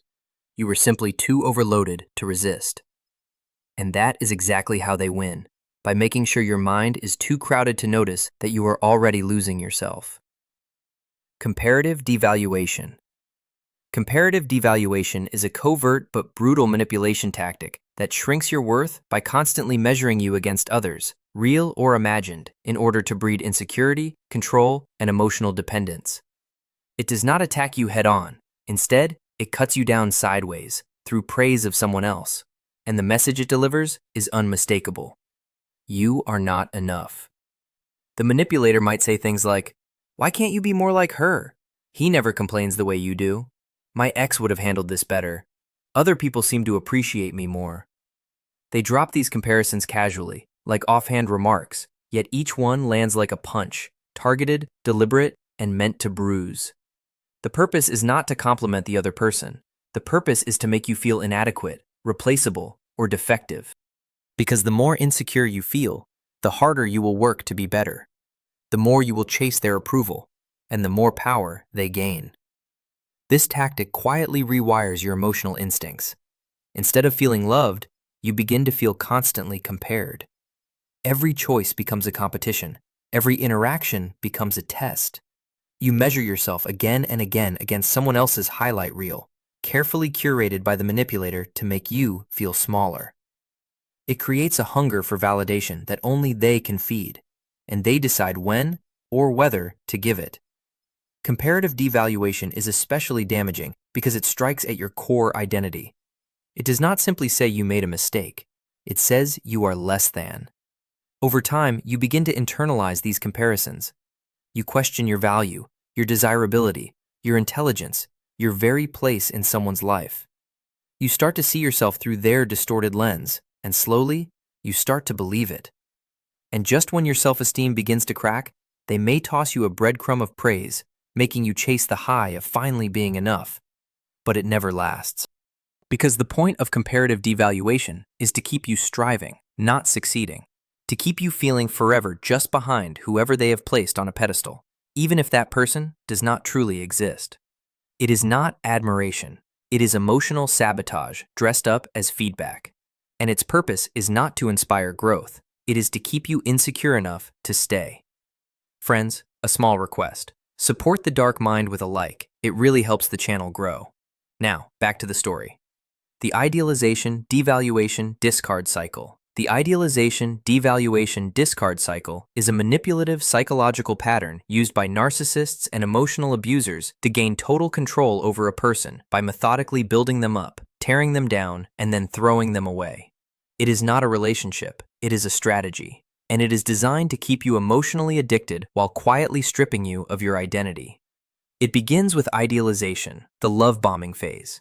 You are flooded with affection, admiration, attention. They call you perfect. They mirror your dreams, your values, your words. You feel seen in a way you have never felt seen before. The connection is intense, fast, intoxicating. It feels like fate, but it is not love. It is a hook. They are studying you, learning what makes you feel alive, so they can later use it to make you feel dependent. Then comes devaluation, and it hits like a blow to the soul. The same person who once worshipped you begins to criticize you, subtly at first, then cruelly. They mock your flaws, dismiss your feelings, ignore your needs. They shift the emotional weather without warning or explanation. You are left chasing the version of them that once made you feel safe. You start working harder, giving more, apologizing for things you never did, anything to bring back the way it was. But it is never the same, because the pedestal they placed you on was never real. It was a stage set up for your fall.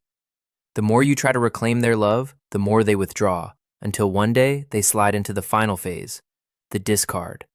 They ghost you, replace you, blame you, or, worse still, pretend you never mattered at all.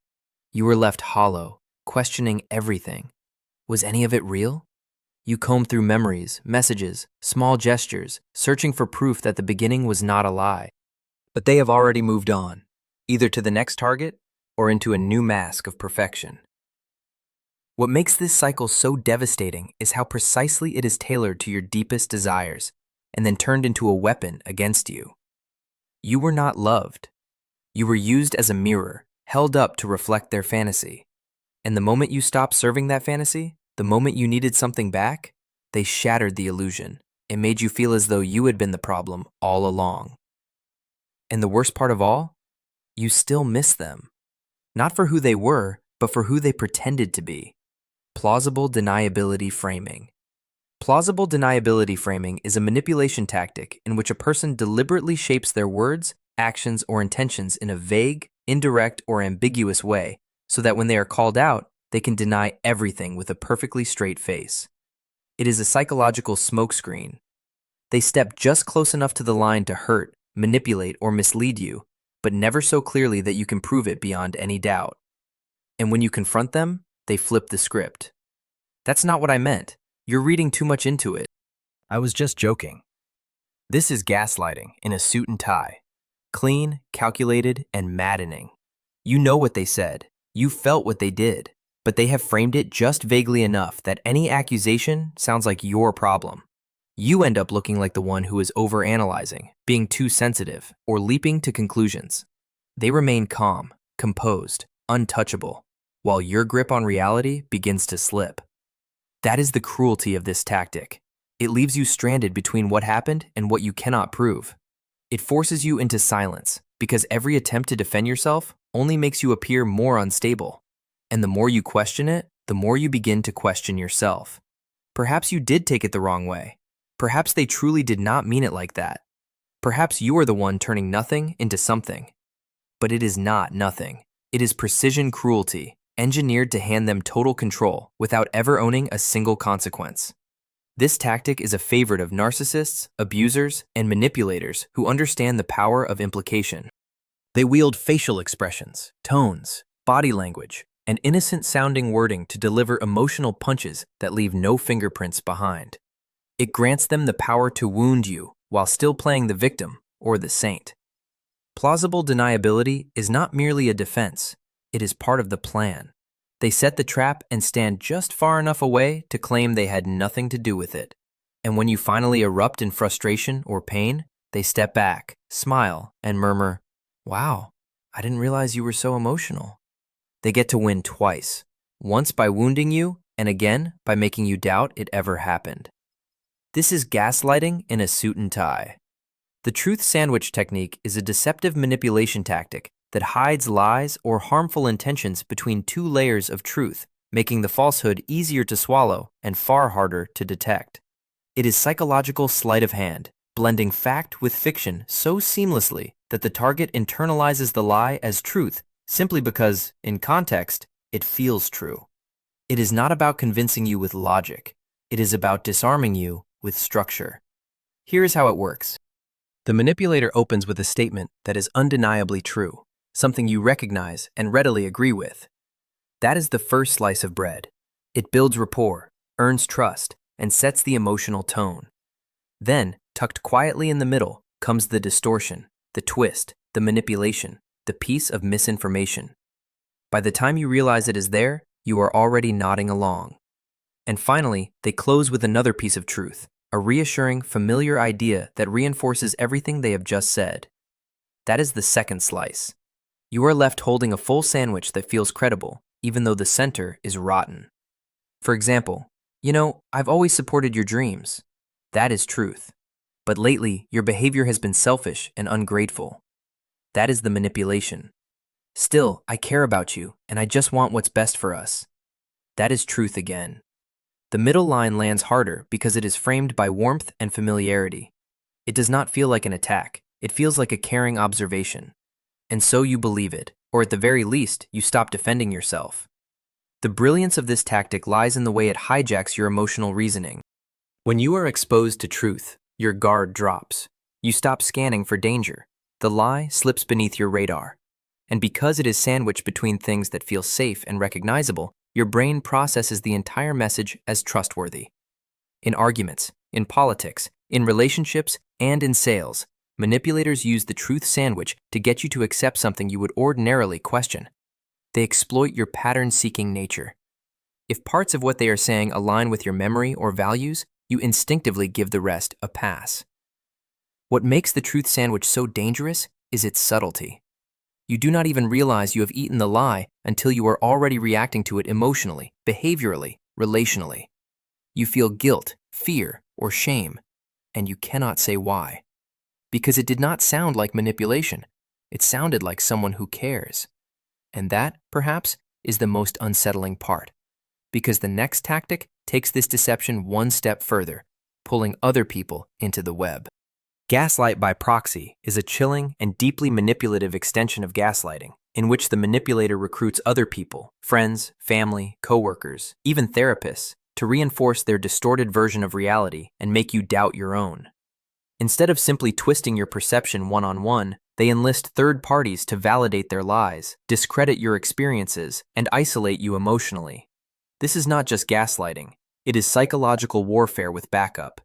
It begins when the manipulator frames the narrative before you ever get the chance to speak. They go to others and say things like, "She's been acting really unstable lately," or "He twists everything I say." They do not come across as cruel. They perform the role of the concerned victim. They plant the seeds, and by the time you start telling your side of the story, people are already looking at you through a distorted lens. You are not expressing yourself. You are proving them right. Suddenly, the people you trusted are giving you strange looks. Friends have gone neutral. Family members offer quiet concern, as though you are fragile, confused, emotional. You feel your reputation slipping, and worse, your reality being rewritten in front of you. And every time someone says, "Well, maybe they didn't mean it that way," or "They seemed really upset about how you treated them," another piece of your confidence dies.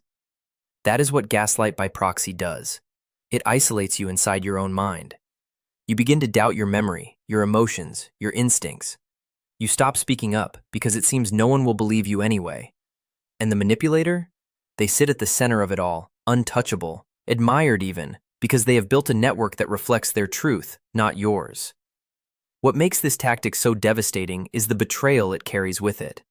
It is not only the manipulator inflicting harm, it is the people you believed were safe, the people who should defend you, believe you, see you, but who instead echo the gaslighting. Sometimes unknowingly, sometimes with full awareness. Gaslight by proxy is not about convincing you. It's about convincing everyone else so thoroughly that you start to feel like the unstable one inside your own story. And once that happens, the silence isn't merely imposed, it becomes absolute. False flattery. False flattery is a manipulation tactic that weaponizes insincere praise, not to lift you up, but to bring you under control. It isn't designed to make you feel good, it's designed to make you exploitable. At its core, false flattery is emotional bait. It's engineered to feed your ego just enough to lower your defenses, to hook into your hunger for validation, and to keep you chasing approval from someone who never meant a single word of it. The manipulator doesn't flatter you because they admire you. They flatter you because they've studied you. They know exactly what you long to hear. They've watched how your face lights up when you're praised, how your posture shifts when someone acknowledges you, and so they say precisely what you crave. You're the smartest one in the room. Nobody does it the way you do. I wish everyone were as loyal as you. It sounds generous, thoughtful, kind, but it's a performance, carefully choreographed to make you pliable. What makes false flattery so dangerous is how quickly it manufactures emotional dependency. Praise triggers dopamine. It feels good. It affirms your worth, and you begin to link that person with that feeling. So the next time they need something, a favor, your silence, your compliance, they don't have to argue and threaten. They only have to remind you how remarkable you are. And you, desperate to keep that praise flowing, start handing them exactly what they want. It works with particular cruelty on people who don't fully believe in their own value.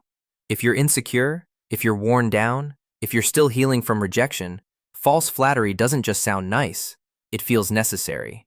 You cling to it like proof that you are, at last, enough. And that is precisely the moment it takes hold of you. But the flattery is never consistent. That inconsistency is part of the design. One day you're brilliant, the next day you're being cross-examined. One moment you're the star, the next you barely exist to them. That emotional whiplash keeps you off balance and sends you scrambling after their approval all over again. It was never about strengthening your confidence. It was about owning your confidence so they could yank it away. You weren't being seen. You were being measured. The compliments weren't gifts. They were tools. And once you're emotionally hooked, the very praise that once made you feel powerful becomes the leash they use to keep you tame. Mimicry for rapport building. Mimicry for rapport building is a psychological technique that uses subtle imitation to manufacture a false sense of connection, trust, and emotional safety. It is the calculated act of mirroring someone's voice, gestures, energy, interests, and even beliefs, not because the manipulator truly shares them, but because they want you to believe they do. It's influence through reflection, where the manipulator becomes a human echo, syncing with you so precisely that your brain starts to register them as familiar, likable, and safe. This tactic is devastatingly effective because it exploits something wired deep into our biology.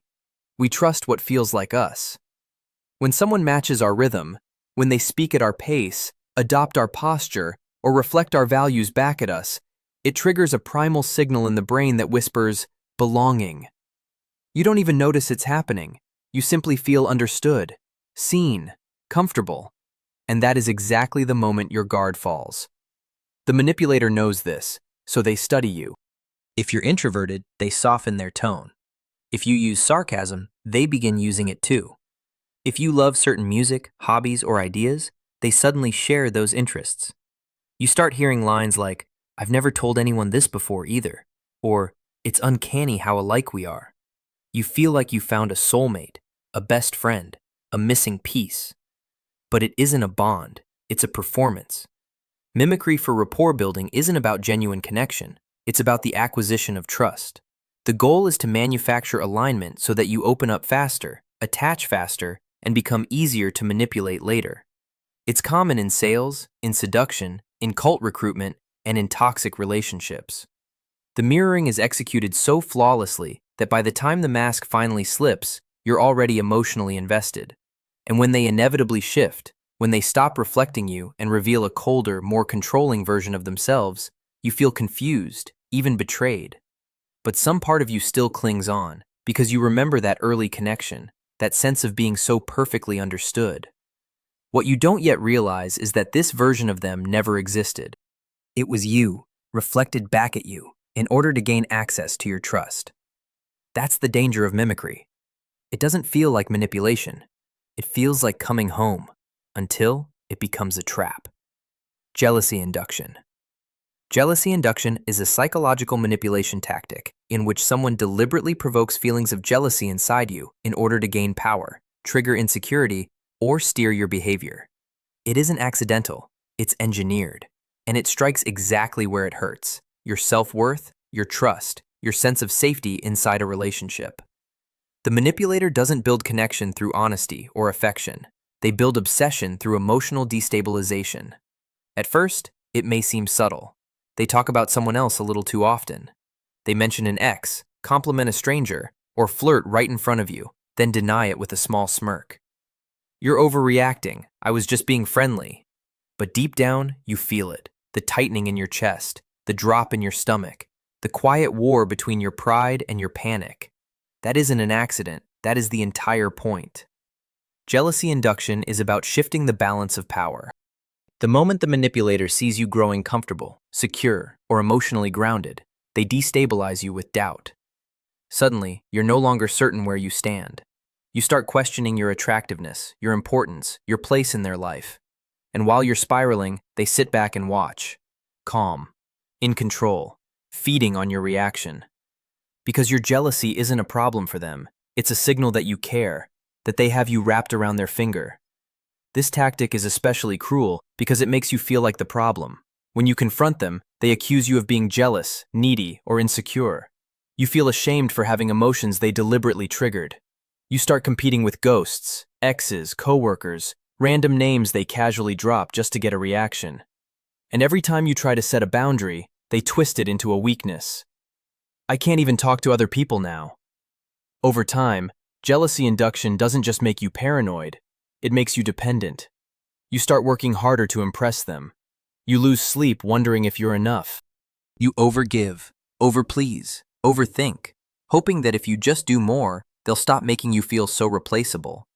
But that's the darkest truth. They don't want the jealousy to stop. They want to control you through it. They don't need to leave you for someone else. They only need you to believe they might. And in that fear, you give them everything while slowly losing yourself. Mimicry for rapport building. Mimicry for rapport building is a psychological technique that uses subtle imitation to create a false sense of connection, trust, and emotional safety. It is the calculated act of mirroring someone's voice, gestures, energy, interests, and even beliefs, not because you truly share them, but because you want them to believe you do. It is influence through reflection, where the manipulator becomes a human echo, syncing with you so perfectly that your brain begins to register them as familiar, likable, and safe. This tactic is incredibly effective because it exploits something deeply wired into our biology. We trust what feels like us. When someone matches our rhythm, when they speak at our pace, adopt our posture, or reflect our values, it lights up a primal signal in the brain that says, belonging. You don't even realize it is happening.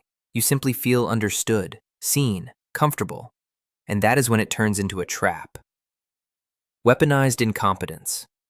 Weaponized incompetence is a manipulation tactic in which someone deliberately pretends to be bad at something or exaggerates their inability to do it so that you will take over the task, relieve them of responsibility, and lower your expectations permanently. It is not a lack of skill. It is a lack of effort disguised as helplessness. And it is used to shift emotional and physical labor onto you without ever having to ask. It begins innocently enough. They can't load the dishwasher the right way. They don't know how to pay a bill online. They forget how to schedule a doctor's appointment, or say they are just not good at talking about emotions. And when you try to guide them, they fumble, sigh, act confused, or make such a mess of it that it becomes easier and less frustrating for you to just do it yourself. That is the trap.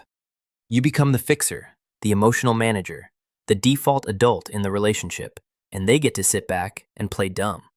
But here's the truth. No one is that bad at everything by accident. Weaponized incompetence is a strategy. It is learned helplessness turned into power, because the moment you lower the bar for them, they have won. They never have to meet it again. You stop asking, you stop expecting, and slowly, the burden becomes yours to carry alone. What makes this tactic so insidious is how unthreatening it appears. They don't argue, they don't yell, they just can't. So if you get frustrated, you look unreasonable. If you demand more, you seem like a nag. They maintain control of the dynamic by making you feel like you have all the control. But it isn't control, it is weight. Unshared, unreciprocated, and silently resented. This behavior thrives in relationships, romantic, familial, professional, where one person is already more emotionally responsible. And over time, it doesn't just create imbalance, it creates burnout. You feel unappreciated, invisible, and exhausted. Meanwhile, they continue to fail upward, smiling, shrugging, and saying, "You're just better at it than me." But that isn't praise. That is the plan. Because if they are bad at it long enough, you will stop expecting them to try at all. Framing with false urgency. Framing with false urgency is a high-pressure psychological manipulation tactic that forces you into rushed decisions by creating an artificial sense of time-sensitive consequence. It doesn't rely on facts, it relies on fear. The manipulator distorts the moment to feel like now is your only chance, knowing that when panic takes over, reason disappears. You are not being asked to decide, you are being pushed to react.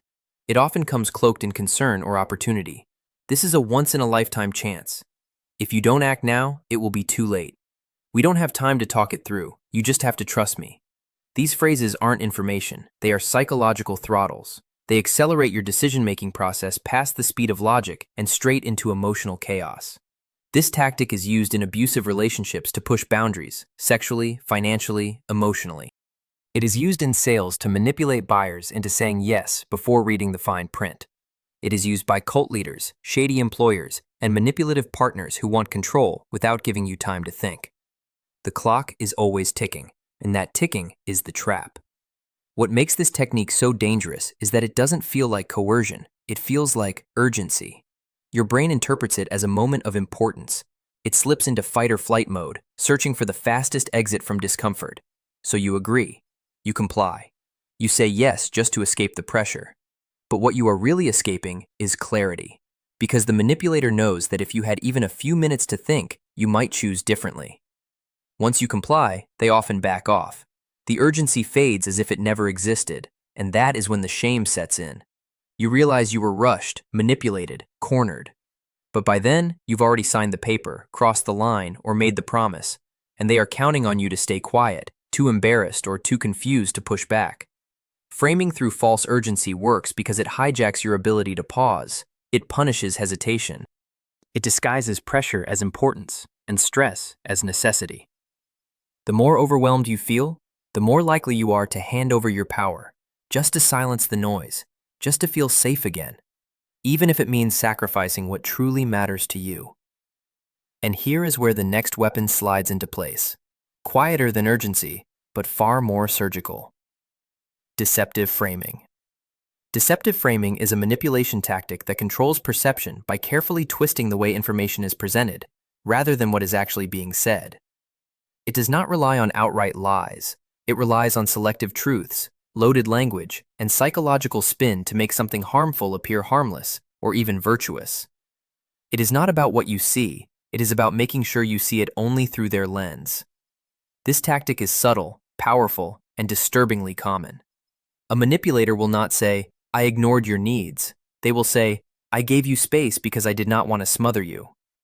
They will not say, "I broke your trust." They will say, "I made a mistake because I care so much. I got scared." They take an action that ought to spark anger or doubt, and they dress it in words that stir sympathy or guilt instead. The brilliance and the danger of deceptive framing is that it hands the manipulator the moral high ground. They become the victim, the martyr, the rational one. You feel foolish for being upset, selfish for asking for more, confused about what really happened. Your gut knows something is wrong, but their version sounds so reasonable, so logical, so wrapped in noble intent that you begin to question your own instincts. They twist context to serve their agenda. They emphasize whatever benefits them and quietly leave out whatever does not. They do not deny the facts. They reshape the narrative until the facts themselves feel different. And once they control the narrative, they control your response. You may even end up defending them because you have been fed a version of reality in which your pain no longer makes sense. In toxic relationships, deceptive framing is used to justify emotional neglect, cheating, control, even abuse. "I only check your messages because I care about our trust. I only raise my voice because you do not listen unless I do. I am not controlling, you just make reckless choices." Every word is engineered to shift the spotlight away from them and onto you. Deceptive framing does not force you to accept the lie. It makes you rethink the truth until you surrender it willingly. And that surrender feels like your own choice, when in reality, it was orchestrated from the very beginning. But if framing rewrites what you see, the next tactic feels you owe, and this one leaves marks that are far harder to trace. Entrapment through reciprocal obligation. Entrapment through reciprocal obligation is a technique that weaponizes generosity to forge invisible chains of guilt, pressure, and control. It presses on a deep human instinct. When someone gives us something, a kindness, a helping hand, a gift, we feel compelled to give something back. Manipulators twist that instinct into a trap. Their generosity is not a gift. It is bait. It begins with an unsolicited favor. They go out of their way to help you. They buy you something expensive. They defend you in front of others. They show up at exactly the right moment and speak the very words you desperately needed to hear. And you feel grateful, seen, protected. You tell yourself, "This is someone I can finally trust." And then, slowly, the true cost of that kindness begins to surface. They ask for something in return. Your time, your silence, your loyalty, your body. And if you hesitate, the guilt hits you like a freight train. "After everything I have done for you." Wow, I guess I should not have bothered. You are just like everyone else, ungrateful. Suddenly, you are not being asked for a favor. You are facing a debt you never agreed to, and yet feel obligated to repay. This tactic works because it makes you feel morally trapped. Saying no does not feel like a boundary. It feels like a betrayal. So you compromise. You give in. You justify things you would never normally accept just to keep the scales even. But the scales never balance, because balance was never the point. Every favor they give is calculated. Every kindness is a currency designed to slip you into their emotional pocket. In relationships, this becomes a form of emotional blackmail. You stay longer than you should. You tolerate more than you can bear because you feel that you owe them your loyalty, your forgiveness, your silence. But you do not. Real giving does not demand repayment. Real kindness does not come with a hook. Manipulators count on you being too kind to walk away. They build the illusion of connection by handing you something valuable, only to use it as a leash. And the more generous they appear, the harder it becomes to admit that you have been caught. Make no mistake, you were not loved, you were bought. And every time you try to take your freedom back, they will remind you exactly how much they gave, so that you never forget how much you are supposed to owe. Yet, as dangerous as it is to be tied to one person through invisible debt, there is a tactic that binds you inside an entire web of them without you ever noticing the threads. Triadic closure manipulation. Triadic closure manipulation is a psychological technique in which the manipulator strategically creates or exploits connections between people, usually you and a third party, in order to control narratives, build alliances, and quietly isolate or influence you. It is built on a powerful principle from social psychology. If person A is close to person B and person B C, then A and C are more likely to develop trust between them as well. The manipulator weaponizes that triangle of trust to gain emotional leverage over everyone inside it. At first, it appears harmless, even positive. The manipulator encourages closeness.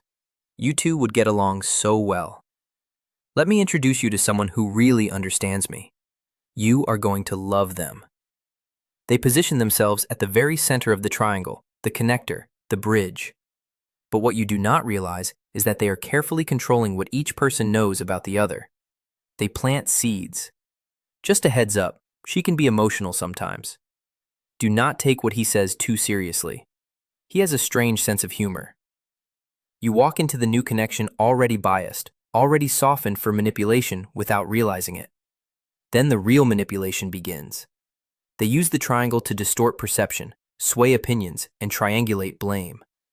If you confront them about a lie, they will say, "Well, even person C agrees with me."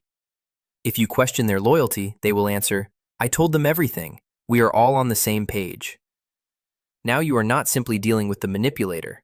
You are defending yourself against a dynamic that has been engineered to box you in. It is especially devastating when used inside romantic circles or friend groups.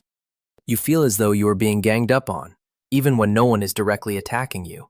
You second-guess your instincts because someone else always seems to be siding with them.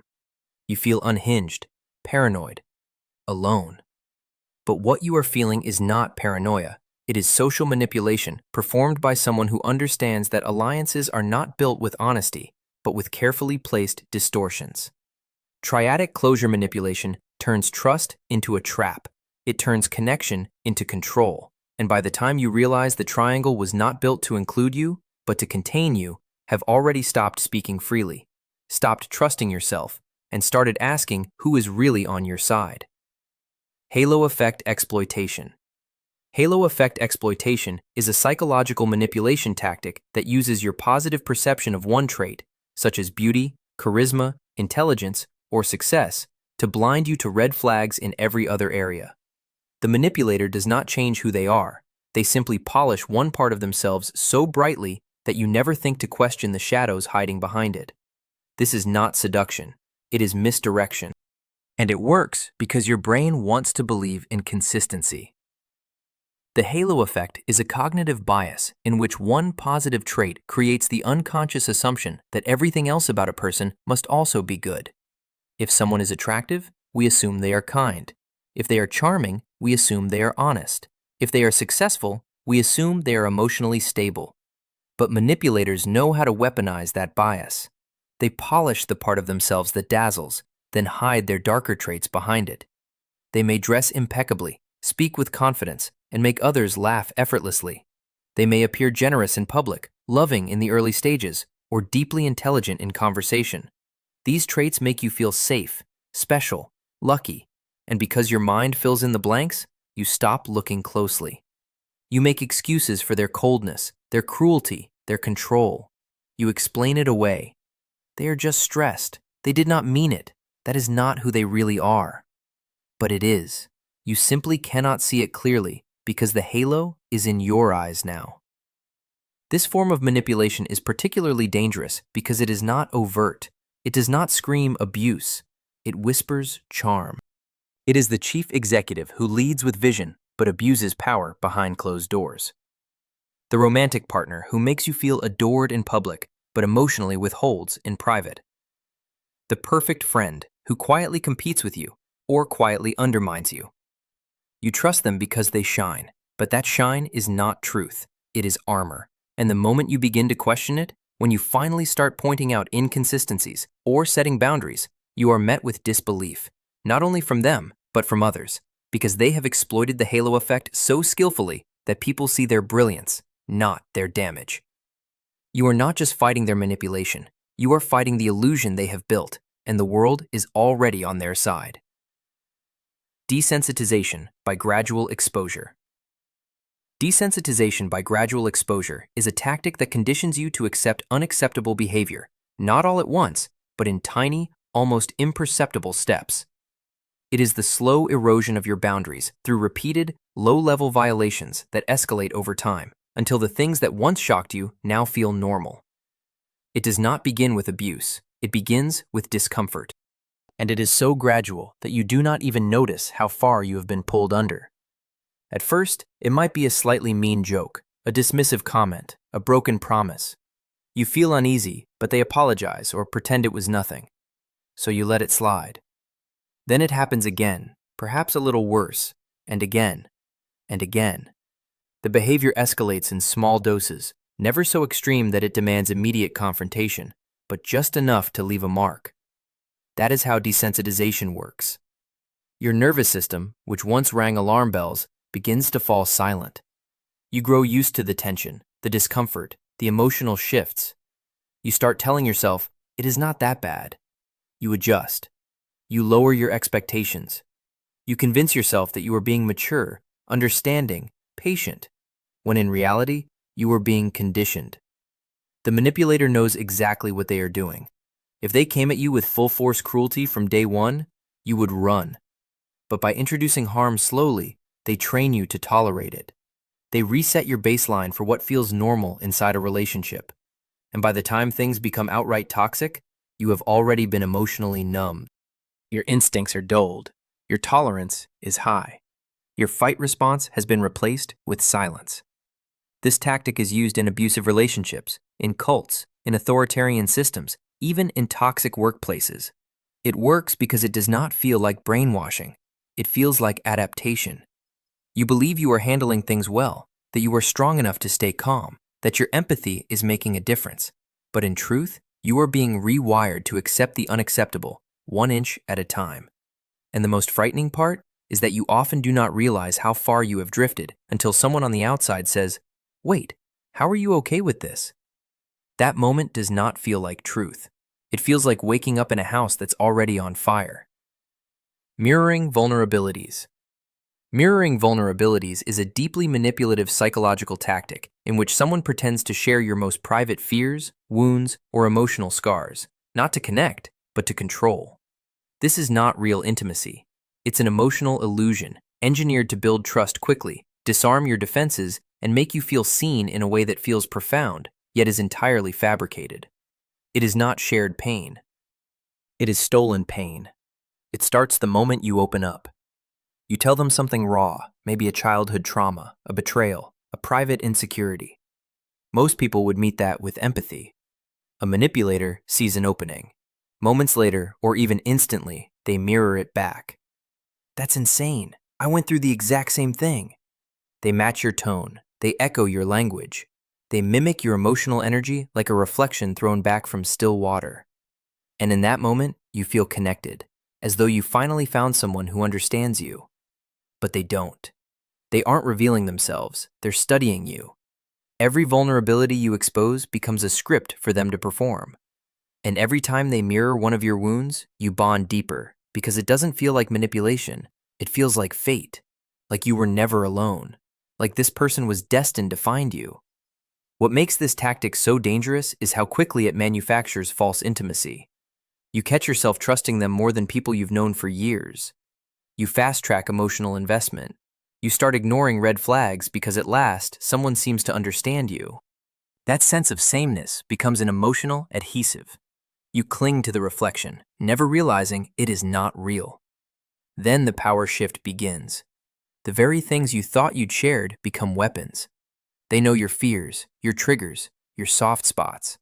They use them to manipulate you, to shame you, to silence you. You feel exposed, disoriented. How could someone who understood you so profoundly turn cold, cruel, or indifferent overnight? Because they never truly understood you. They replicated you. They constructed a false self out of your story so they could burrow into your trust. And once they were inside, they didn't offer healing. They exploited the open wound you helped them uncover. This isn't emotional bonding, it's emotional burglary. And by the time you realize they've been wearing a mask made from your own pain, you're already unguarded, already attached, already owned. Shame anchoring. Shame anchoring is a deeply corrosive tactic in which a person deliberately attaches feelings of shame to specific behaviors, desires, or expressions of self, so that every time you try to act freely, you're pulled back by the invisible weight of humiliation. It isn't just about making you feel bad in the moment. It's about planting shame like a hook inside your psyche, so it drags you down again and again, long after the words were spoken. The manipulator uses your vulnerabilities against you, things you care about, things you're proud of, or even things you've never dared to share aloud. Perhaps you opened up about a passion, a struggle, a part of yourself that felt fragile. Instead of meeting it with support, they smirked, rolled their eyes, or delivered a cutting remark. That's so childish. No one wants to hear about your problems all the time. Why would you even think that's impressive? They anchor shame to the moment, to you, and you feel it, that sinking, hot flush of embarrassment. You may laugh it off, change the subject, tell yourself they didn't mean it, but the damage is already done. Because the next time you try to express that part of yourself, a voice inside whispers, "Remember how stupid you looked?" And you freeze. That is the power of shame anchoring. It doesn't require repetition, it requires precision. One well-timed jab, delivered in a moment of vulnerability, and the emotional reflex is installed. Once it's there, the manipulator no longer needs to shame you. You will do it yourself. You'll silence your own voice, hide your own joy, choke down your own opinions. This tactic is especially cruel because it often comes cloaked in humor or honesty. They'll say, "I'm just being real," or "Can't you take a joke?" So if you confront them, you look oversensitive and the shame doubles. Eventually, you stop sharing, you stop shining, you shrink. Not because someone broke you loudly, but because they anchored shame to the parts of you that once felt alive. And now even freedom feels dangerous, not because it is, but because someone taught you it should be. Selective memory manipulation. Selective memory manipulation is a profoundly deceptive psychological tactic in which the manipulator intentionally remembers only certain parts of events, specifically those that serve their narrative, while conveniently forgetting everything else. It isn't about memory lapses, it's about rewriting reality to control perception, evade accountability, and make you doubt your own recollection. Over time, it doesn't just distort what happened, it distorts who you believe yourself to be. The manipulator cherry-picks moments that benefit them. They remember every favor they did for you, but none of the ones you did for them. They recall your outbursts, but never the weeks of provocation that led up to them. They cling to one mistake you made, yet forget the countless times they hurt you. They treat partial truths as though they were the whole story. And every time you try to fill in the blanks, you're met with denial, deflection, or a smug, "That's not how I remember it." This tactic is gaslighting in disguise. It doesn't flatly deny your reality. It edits it just enough to plant doubt. You start replaying moments in your head, wondering if you're overreacting, misremembering, being unfair. But you aren't. You're being rewritten by someone who wants to control the narrative more than they want to be honest.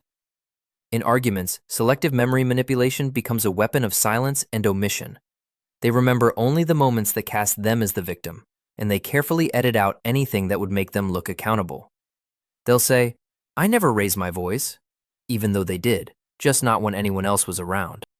They'll insist, "You always twist things," even as they twist the timeline, the tone, and the truth. Over time, this manipulation causes a slow internal erosion. You begin to doubt your own emotional instincts.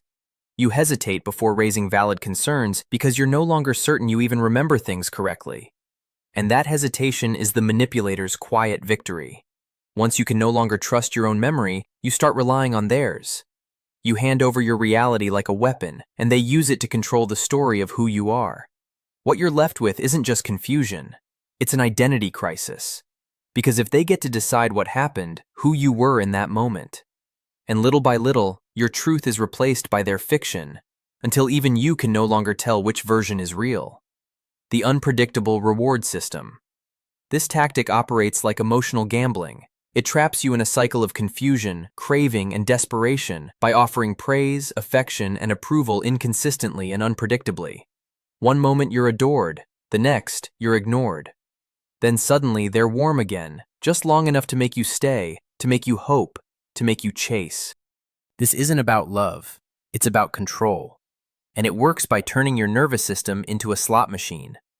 In the earliest stages, the manipulator floods you with attention. Constant messages, endless compliments, affection so intense it feels euphoric. It hooks you.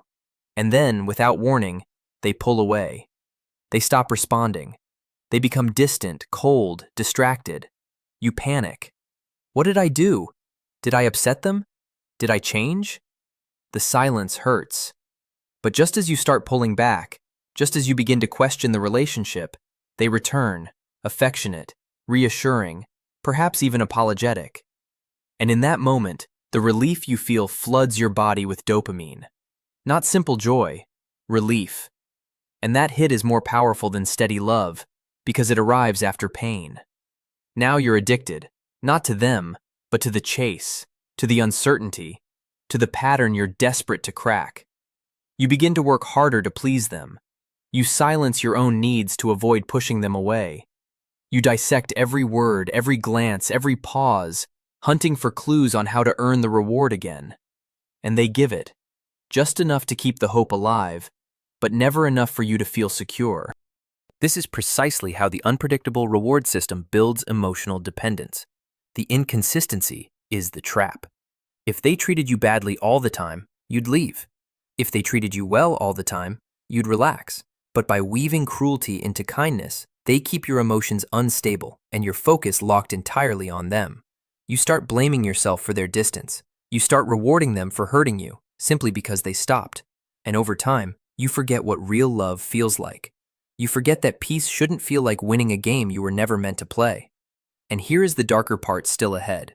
The same conditioning has an invisible twin, built not on rewards, but on rules you never agreed to. Phantom norms. Phantom norms are unspoken, invisible rules that a manipulator invents and then enforces as if they were universally understood and morally unquestionable. But they aren't. They are artificial expectations disguised as common sense.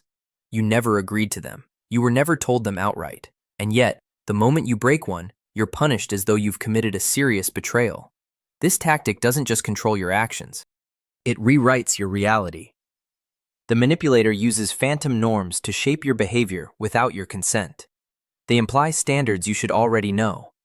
Everyone knows you don't do that. I shouldn't have to explain this to you. That's just basic respect. But when you stop and examine these rules, nothing about them was ever mutual, explicit, or fair. They are vague, shifting, and entirely tilted in the manipulator's favor. Perhaps you didn't reply to a message quickly enough.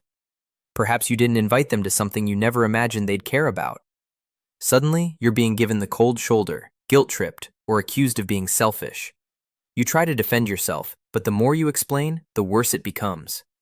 Because this isn't about right or wrong. It's about enforcing a rule you didn't know existed until the moment you broke it. This tactic creates a constant sense of walking on eggshells. You start overthinking every move, not because you've done something wrong, but because you're terrified of tripping another invisible wire. You lose spontaneity, authenticity, and confidence. You become hypervigilant, scanning for signals about what's acceptable, trying to stay on the manipulator's good side without ever knowing the criteria. Phantom norms also breed guilt and shame. You internalize the idea that you're somehow failing, socially, emotionally, morally, because someone keeps reacting to you as if you should have known better. But the truth is, you're not failing. You're being played. These rules aren't universal. They're custom designed to control you, to keep you off balance, obedient, and apologizing for things you never agreed were wrong in the first place. What makes phantom norms so devastating is their invisibility. There is no clear boundary to push against, only the constant, unspoken threat that you'll be judged, shamed, or discarded if you don't keep playing by rules that only one person knows, and that person rewrites them whenever it suits their agenda. The echoic agreement trap. The echoic agreement trap is a manipulative tactic that disguises control as agreement. It works by mirroring your thoughts, your values, your dreams, and your frustrations so convincingly that you believe you finally found someone who truly understands you. But what feels like deep emotional resonance is, in truth, a performance engineered to lower your defenses, earn your trust, and set the stage for later exploitation. In the beginning, it is intoxicating. You confess something vulnerable, your fears about love, the wounds of your childhood, your quiet dreams of freedom, and they echo it back with an almost uncanny precision. I've always felt that way too. It's as if you're saying everything I've been thinking. No one has ever understood me the way you do. You feel seen, you feel understood, you feel safe. So you lower your guard and open even more. And every time you do, they reflect your thoughts back at you like a polished mirror, saying exactly the words you needed to hear. This is not a conversation, it is an emotional seduction. But here is where the trap closes. The agreement is not real, it is tactical. The manipulator is not revealing their truth, they are collecting yours. They are memorizing your values, your language, your emotional patterns, so they can wield influence over you later. Because when someone mirrors your mind, your brain interprets that mirroring as trustworthiness, as truth itself. And once that trust has been secured, the shift begins. Suddenly, the agreement starts to waver. Gently at first, you are questioned, corrected, subtly redirected. You have already bonded with them so deeply that you assume you must be the one who is misunderstood. So you begin to adjust. You begin to conform. You start to follow their values, convinced they were yours all along. This tactic is common in toxic relationships, in cults, in manipulative friendships, and in abusive dynamics. It does not begin with domination. It begins with echoes. And once you hear your own voice pouring out of their mouth, you stop protecting it. You hand it over willingly. The echoic agreement trap does not steal your identity outright.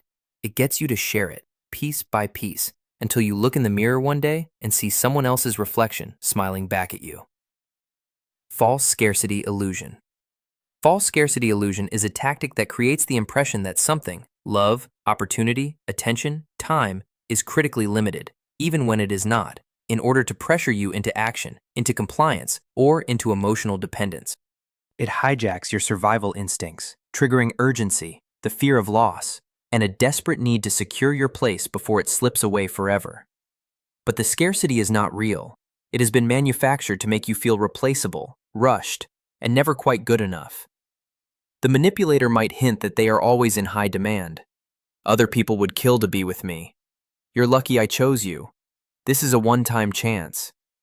They subtly suggest that you could lose them at any moment, or that others are already lining up to take your place, romantically, professionally, emotionally. You start to believe that you have to earn what they are offering. You become afraid of making mistakes. You begin chasing validation, terrified that if you do not act fast enough or stay perfect enough, someone else will take what you thought was yours. This illusion works because it targets your deepest insecurities. It makes you feel that what you want is just out of reach, and that you must compete to keep it. It reframes love, attention, and opportunity as things you are lucky to receive, rather than things you deserve. You forget your own worth. You start hustling for affection, walking on eggshells, accepting treatment you would never tolerate if you were not so frightened of losing the little you believe you have been offered. False scarcity is used in romantic manipulation, especially by narcissists, to keep their partners compliant. It is used in toxic work cultures where employees are told that jobs like this don't come around often.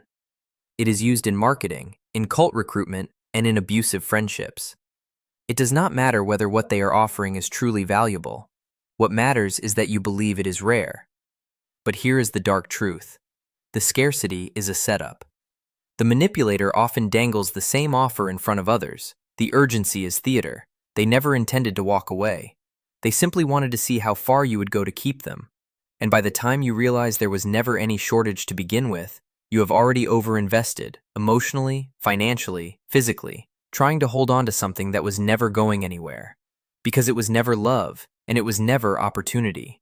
It was leverage wrapped in fear, powered by illusion. Tactical praise withdrawal.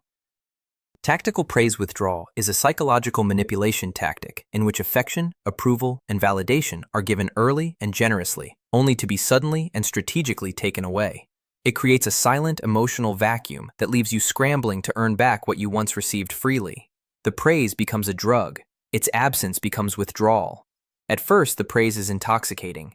You are told how brilliant you are, how beautiful, how strong, how rare. Every gesture you make is met with admiration. You feel chosen, elevated, seen in a way that feels almost spiritual. This stage is not accidental, it is the setup. The manipulator builds you up not to celebrate you, but to create a high they can later control. Then, just as suddenly, the praise stops. Not in anger, but in silence. The things that once earned you affection now earn you nothing. No smile, no compliments, no affirmation. You feel the shift, and your nervous system begins to panic. Did you do something wrong? Did you change? What do they see in you now that they did not see before? That is the trap. The withdrawal is not an accident. It is deliberate.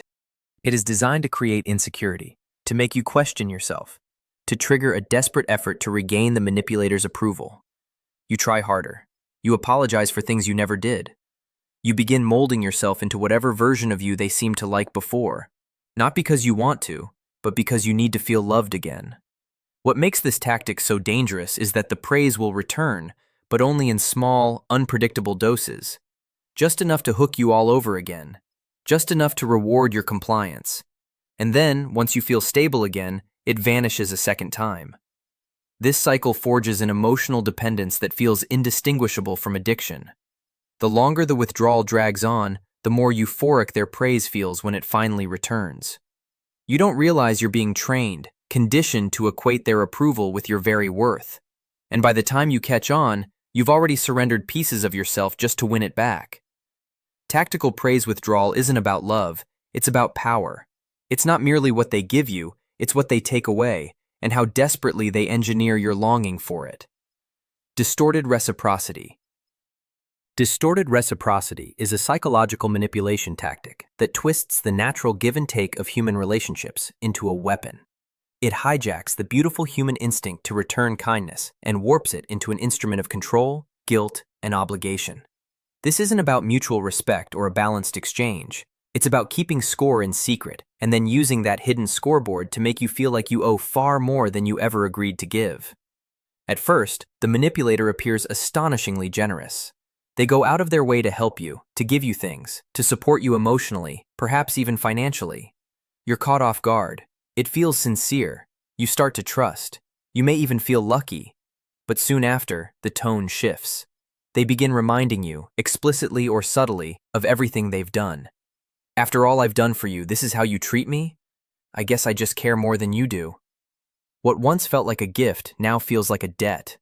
The trap of distorted reciprocity lies in how unspoken it is at first.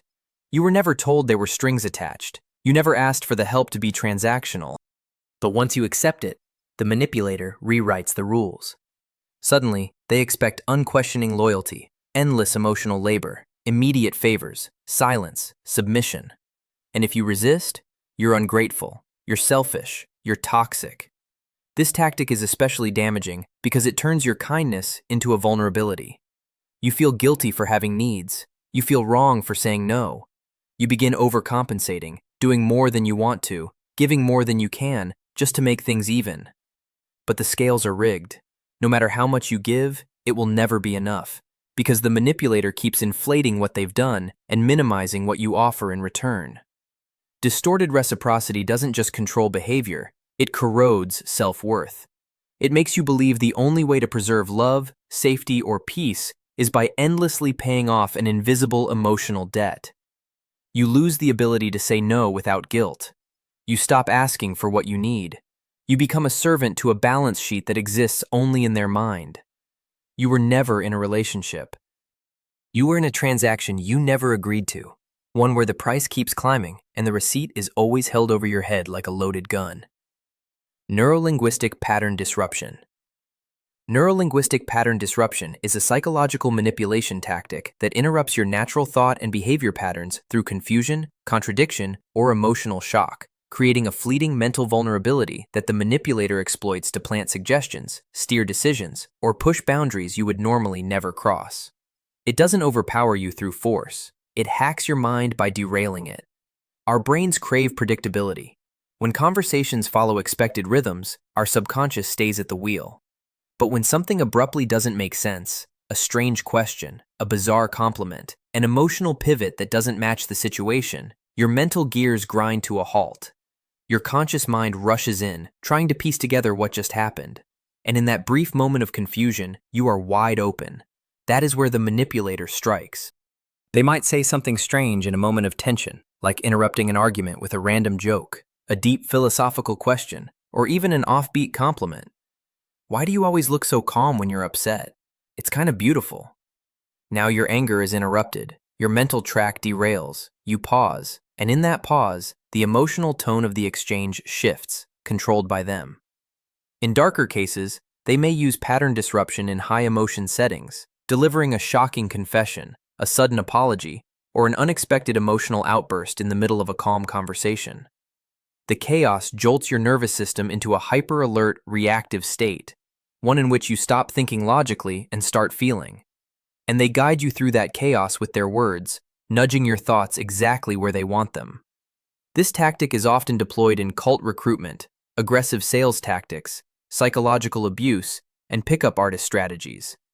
It isn't about making sense. It's about scrambling sense long enough to disarm you. What makes this so unsettling is how invisible it is. You walk away from the conversation feeling off balance, unsure why you gave in, why you changed your mind, or why you suddenly feel empathy for someone who just hurt you. But the truth is, you didn't decide. They disrupted. And while you were scrambling to find your footing, they laid the path for you. Strategic self-disclosure. Strategic self-disclosure is a manipulation tactic in which someone shares personal information not to build genuine connection, but to lower your defenses, manufacture false intimacy, and extract trust, secrets, or loyalty from you. It feels like vulnerability, but it's a performance, a carefully timed revelation designed not to connect, but to disarm.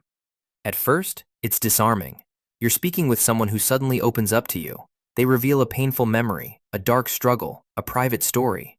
Perhaps it's about a toxic ex, a broken family, a traumatic past. It catches you off guard. You feel honored, chosen. You think, they trust me. And so, without even realizing it, you begin opening up too. That is the trap. Because the manipulator isn't being vulnerable. They're being strategic. They share just enough pain to appear human, just enough detail to seem real, but never enough to actually leave themselves emotionally exposed. Their story has been rehearsed, selectively edited, engineered to trigger your empathy and encourage emotional reciprocity. And the moment you begin spilling your soul in return, they've won. This tactic is especially effective in the early stages of relationships, in job interviews, in political persuasion, in cult recruitment. You bond with them fast. You skip the normal boundaries. You trust them more quickly than you should. And why wouldn't you? They went first. They bared their soul. But what you don't see is how often they use the very same script with others. How many people have been pulled in by the exact same sob story? What makes strategic self-disclosure so dangerous is how much it feels like love, like honesty, like deep connection. It tugs at your compassion and slips past your logical guardrails. You begin to see this person as safe, as someone who finally gets you. But it isn't you they're interested in. It's your openness, your secrets, your emotional availability. Because the more you reveal, the easier you are to influence, to manipulate, to control. Eventually, the cracks begin to show. Their stories don't add up. The empathy fades. And the same person who once opened their heart to you now uses what you told them as ammunition against you. Not out of passion, out of calculation. Because their vulnerability was never about truth. It was a mask worn only to unlock yours. Ambiguity control. Ambiguity control is a psychological manipulation tactic that thrives on intentional vagueness. It's when someone withholds clarity, avoids commitment, or delivers mixed signals, not because they're confused, but because they want you to be. It's a strategy designed to keep you guessing, overthinking, and emotionally chasing answers that never come.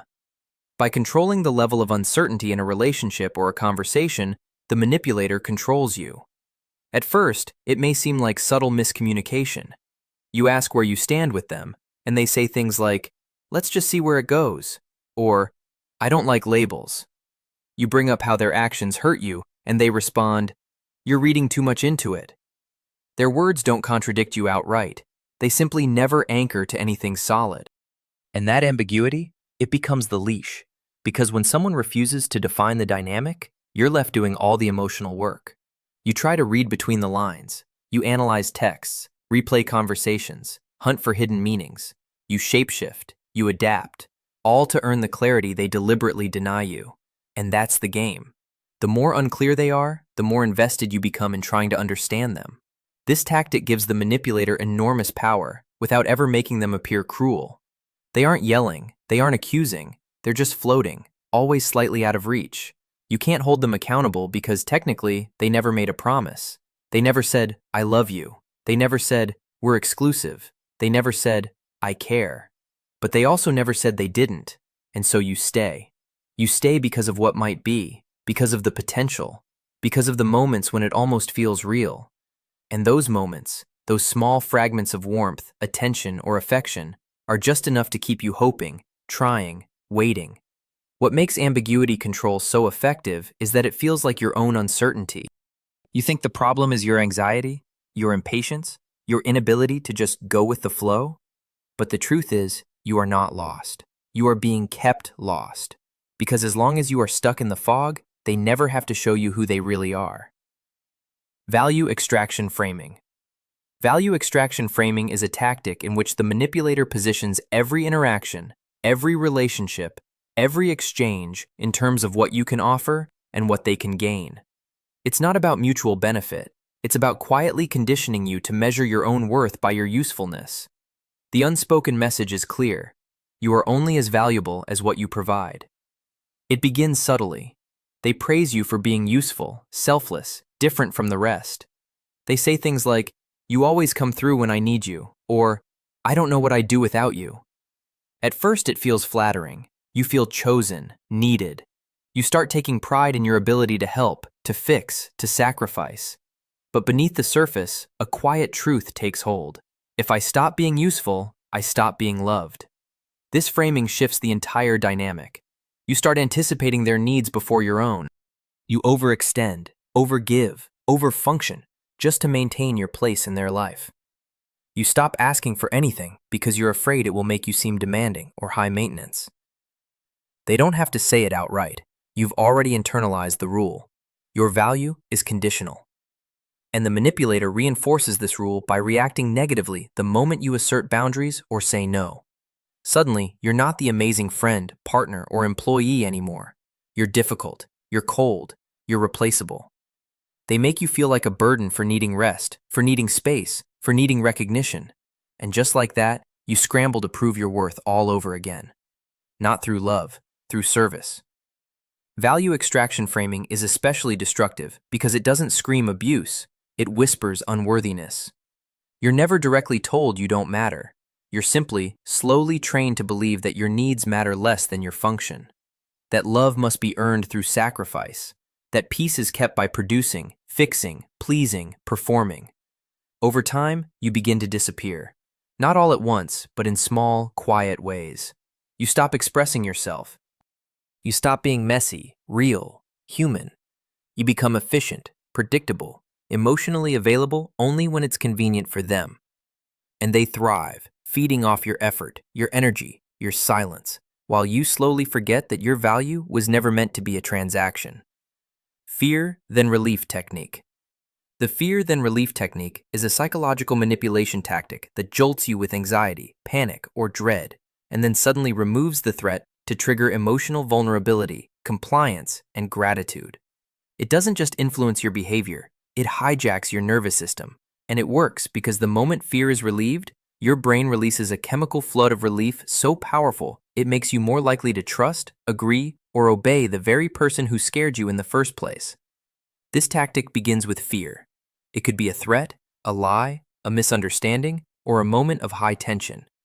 A boss says, "We need to talk about your job status, right now." A partner says, "I can't do this anymore." A parent goes silent after you confess something vulnerable. The fear sets in fast. You feel your stomach drop, your breath quickens, your thoughts spiral. You brace for impact. And then, just as the fear peaks, it vanishes.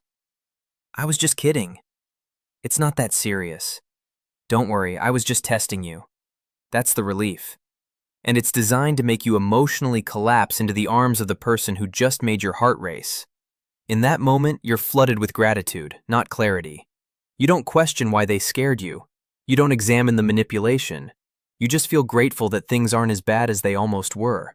And that gratitude creates a twisted sense of loyalty. They feel like a savior, even if they were the source of the threat. This tactic is widely used in interrogation rooms, sales pitches, toxic relationships, and emotional abuse. The emotional roller coaster leaves you too disoriented to resist, too drained to argue. You comply not because it makes sense, but because you're desperate for the feeling of safety they've made you associate with them.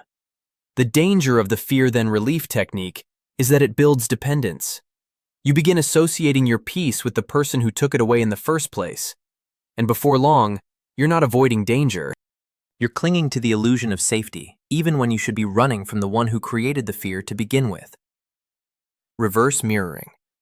Reverse mirroring is a subtle but potent tactic in which the manipulator reflects you back to yourself, not to build rapport, but to blend in, disarm you, and gain your trust. Unlike traditional mirroring, where someone imitates your gestures, tone, or energy to create connection, reverse mirroring flips the script. The manipulator adopts your identity to become exactly who you want them to be, not because it's who they are, but because it's how they get inside your mind. It starts with uncanny synchronicity. You talk about a passion, and they love it too. You share a belief, and they already feel the same way. Your humor, your wounds, your worldview, they mirror all of it. You're not just heard, you're seen. You begin to think, no one has ever understood me like this. And that's exactly what they want you to believe. But what's really happening is psychological camouflage. The manipulator isn't bonding with you. They're building a persona out of your own reflections. The more you open up, the more material they gather. Your language becomes their language. Your emotional rhythms become their mask. It feels like destiny. In reality, it's design. This tactic is devastatingly effective in romantic relationships, sales, cult grooming, and even fake friendships. You bond quickly. You trust faster than usual. You bypass red flags because this person feels familiar. But that familiarity isn't real. It's constructed from everything you've revealed. They haven't shown you who they are. They've shown you who you are, fed back through a polished, seductive mirror. The danger of reverse mirroring is that it builds false intimacy while keeping their true self completely hidden. You fall in love with a reflection. You commit to someone who doesn't actually exist.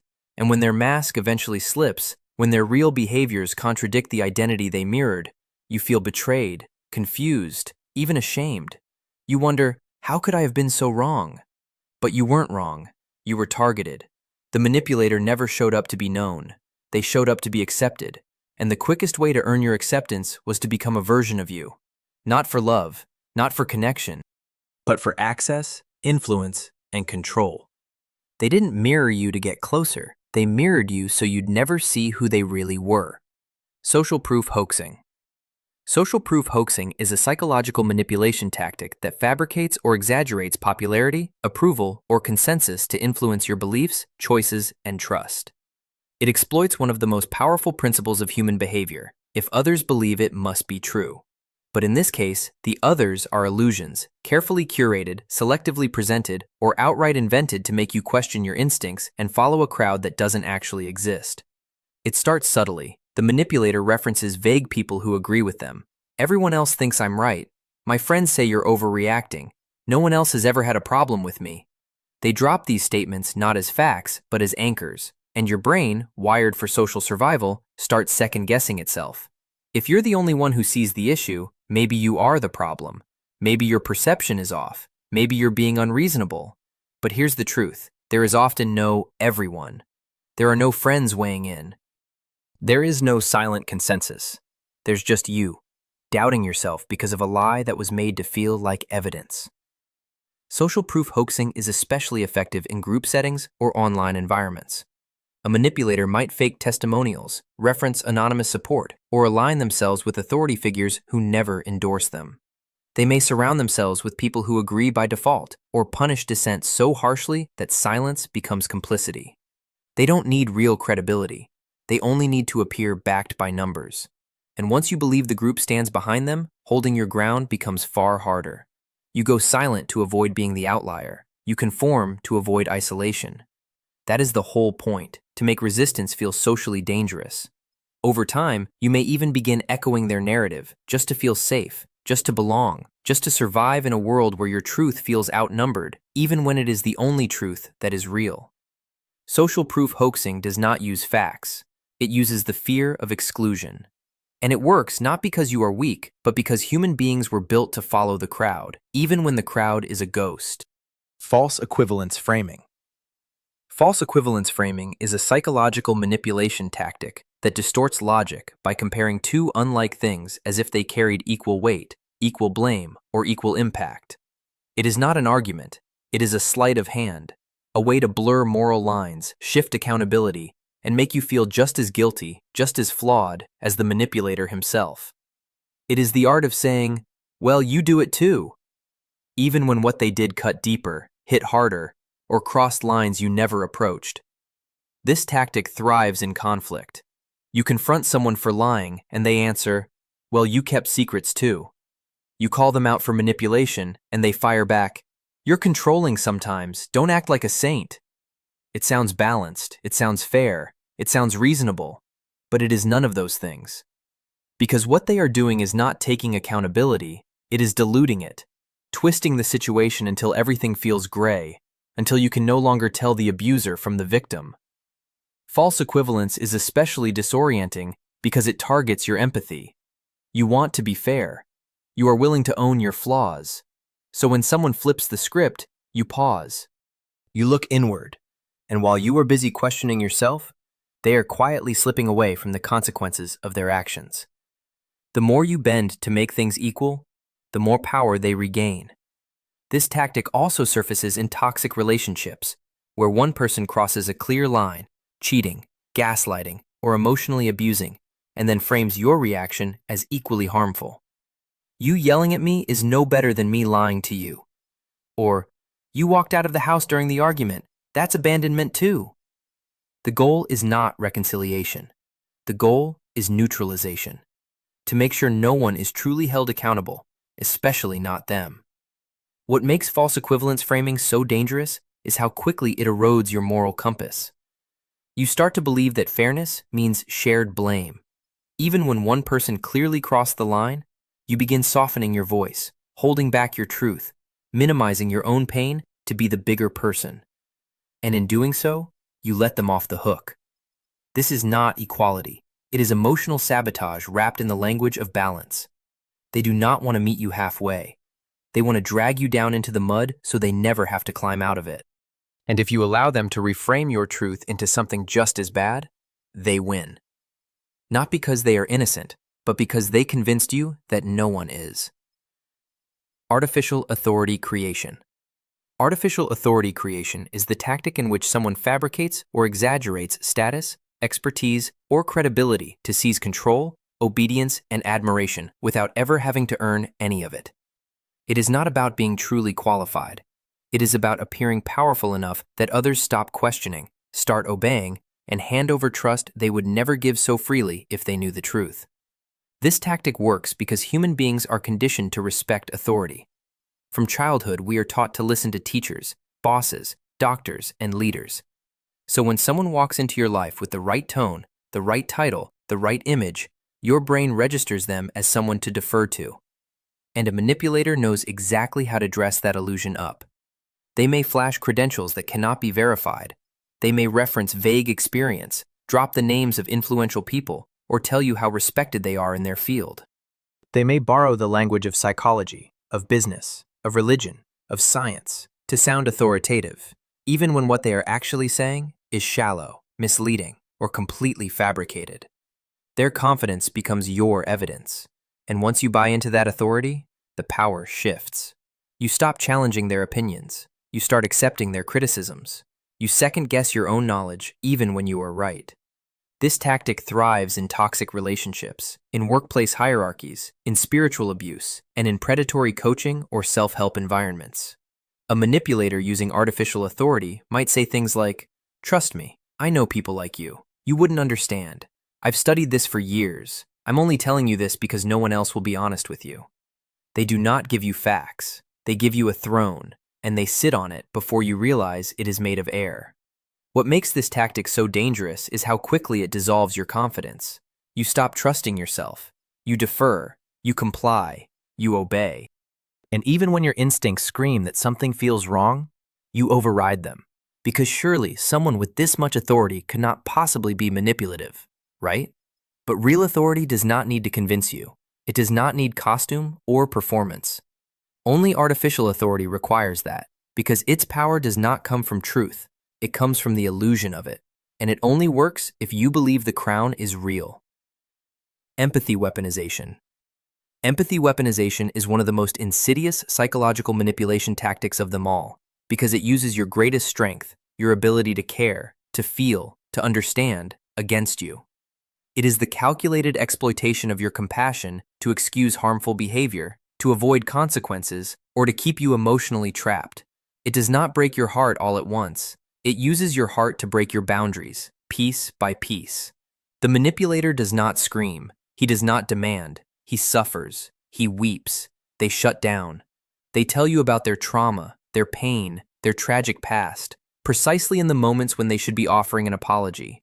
When you confront them about the ways they have hurt you, they pivot. You have no idea what I've been through. I'm trying the best I can. I wish you could understand how hard this is for me. And suddenly, you are the one comforting them. The pain they inflicted on you is pushed aside, because now you feel guilty for making them feel bad. This tactic is especially effective because it hooks directly into your humanity. You don't want to be cruel. You genuinely want to understand. So you give them the benefit of the doubt. You excuse their aggression, their neglect, their betrayal, telling yourself they didn't mean it. They're hurting. They're trying. And little by little, you stop expecting accountability. You begin making sacrifices for someone who never truly intends to change. The weaponization of empathy is not merely emotional manipulation. It is emotional inversion. You, the one being harmed, become the caretaker, the fixer, the protector of someone who keeps dropping emotional bombs and then hands you the guilt for the explosion. It leaves you feeling that walking away isn't simply painful, it's heartless. That setting a boundary is being cold. That asking for basic respect is being selfish. And the more you give, the more they take, because they know you cannot bear the thought of being unkind. They don't need to overpower you. They only need to trigger your compassion, and you will do the silencing, the justifying, the forgiving on their behalf. This tactic doesn't just trap you inside a toxic relationship, it traps you inside a war with your own empathy. You start to wonder whether being good means being endlessly forgiving, even when that forgiveness is destroying you. And that is exactly how they maintain control, not through violence, but by turning your own goodness into the weapon aimed at your heart. With you was Damian Blackwood. See you in the next episode of The Dark Mind. If this field guide to the hidden weapons used against you meant something, subscribe and leave a like. It helps more than you know.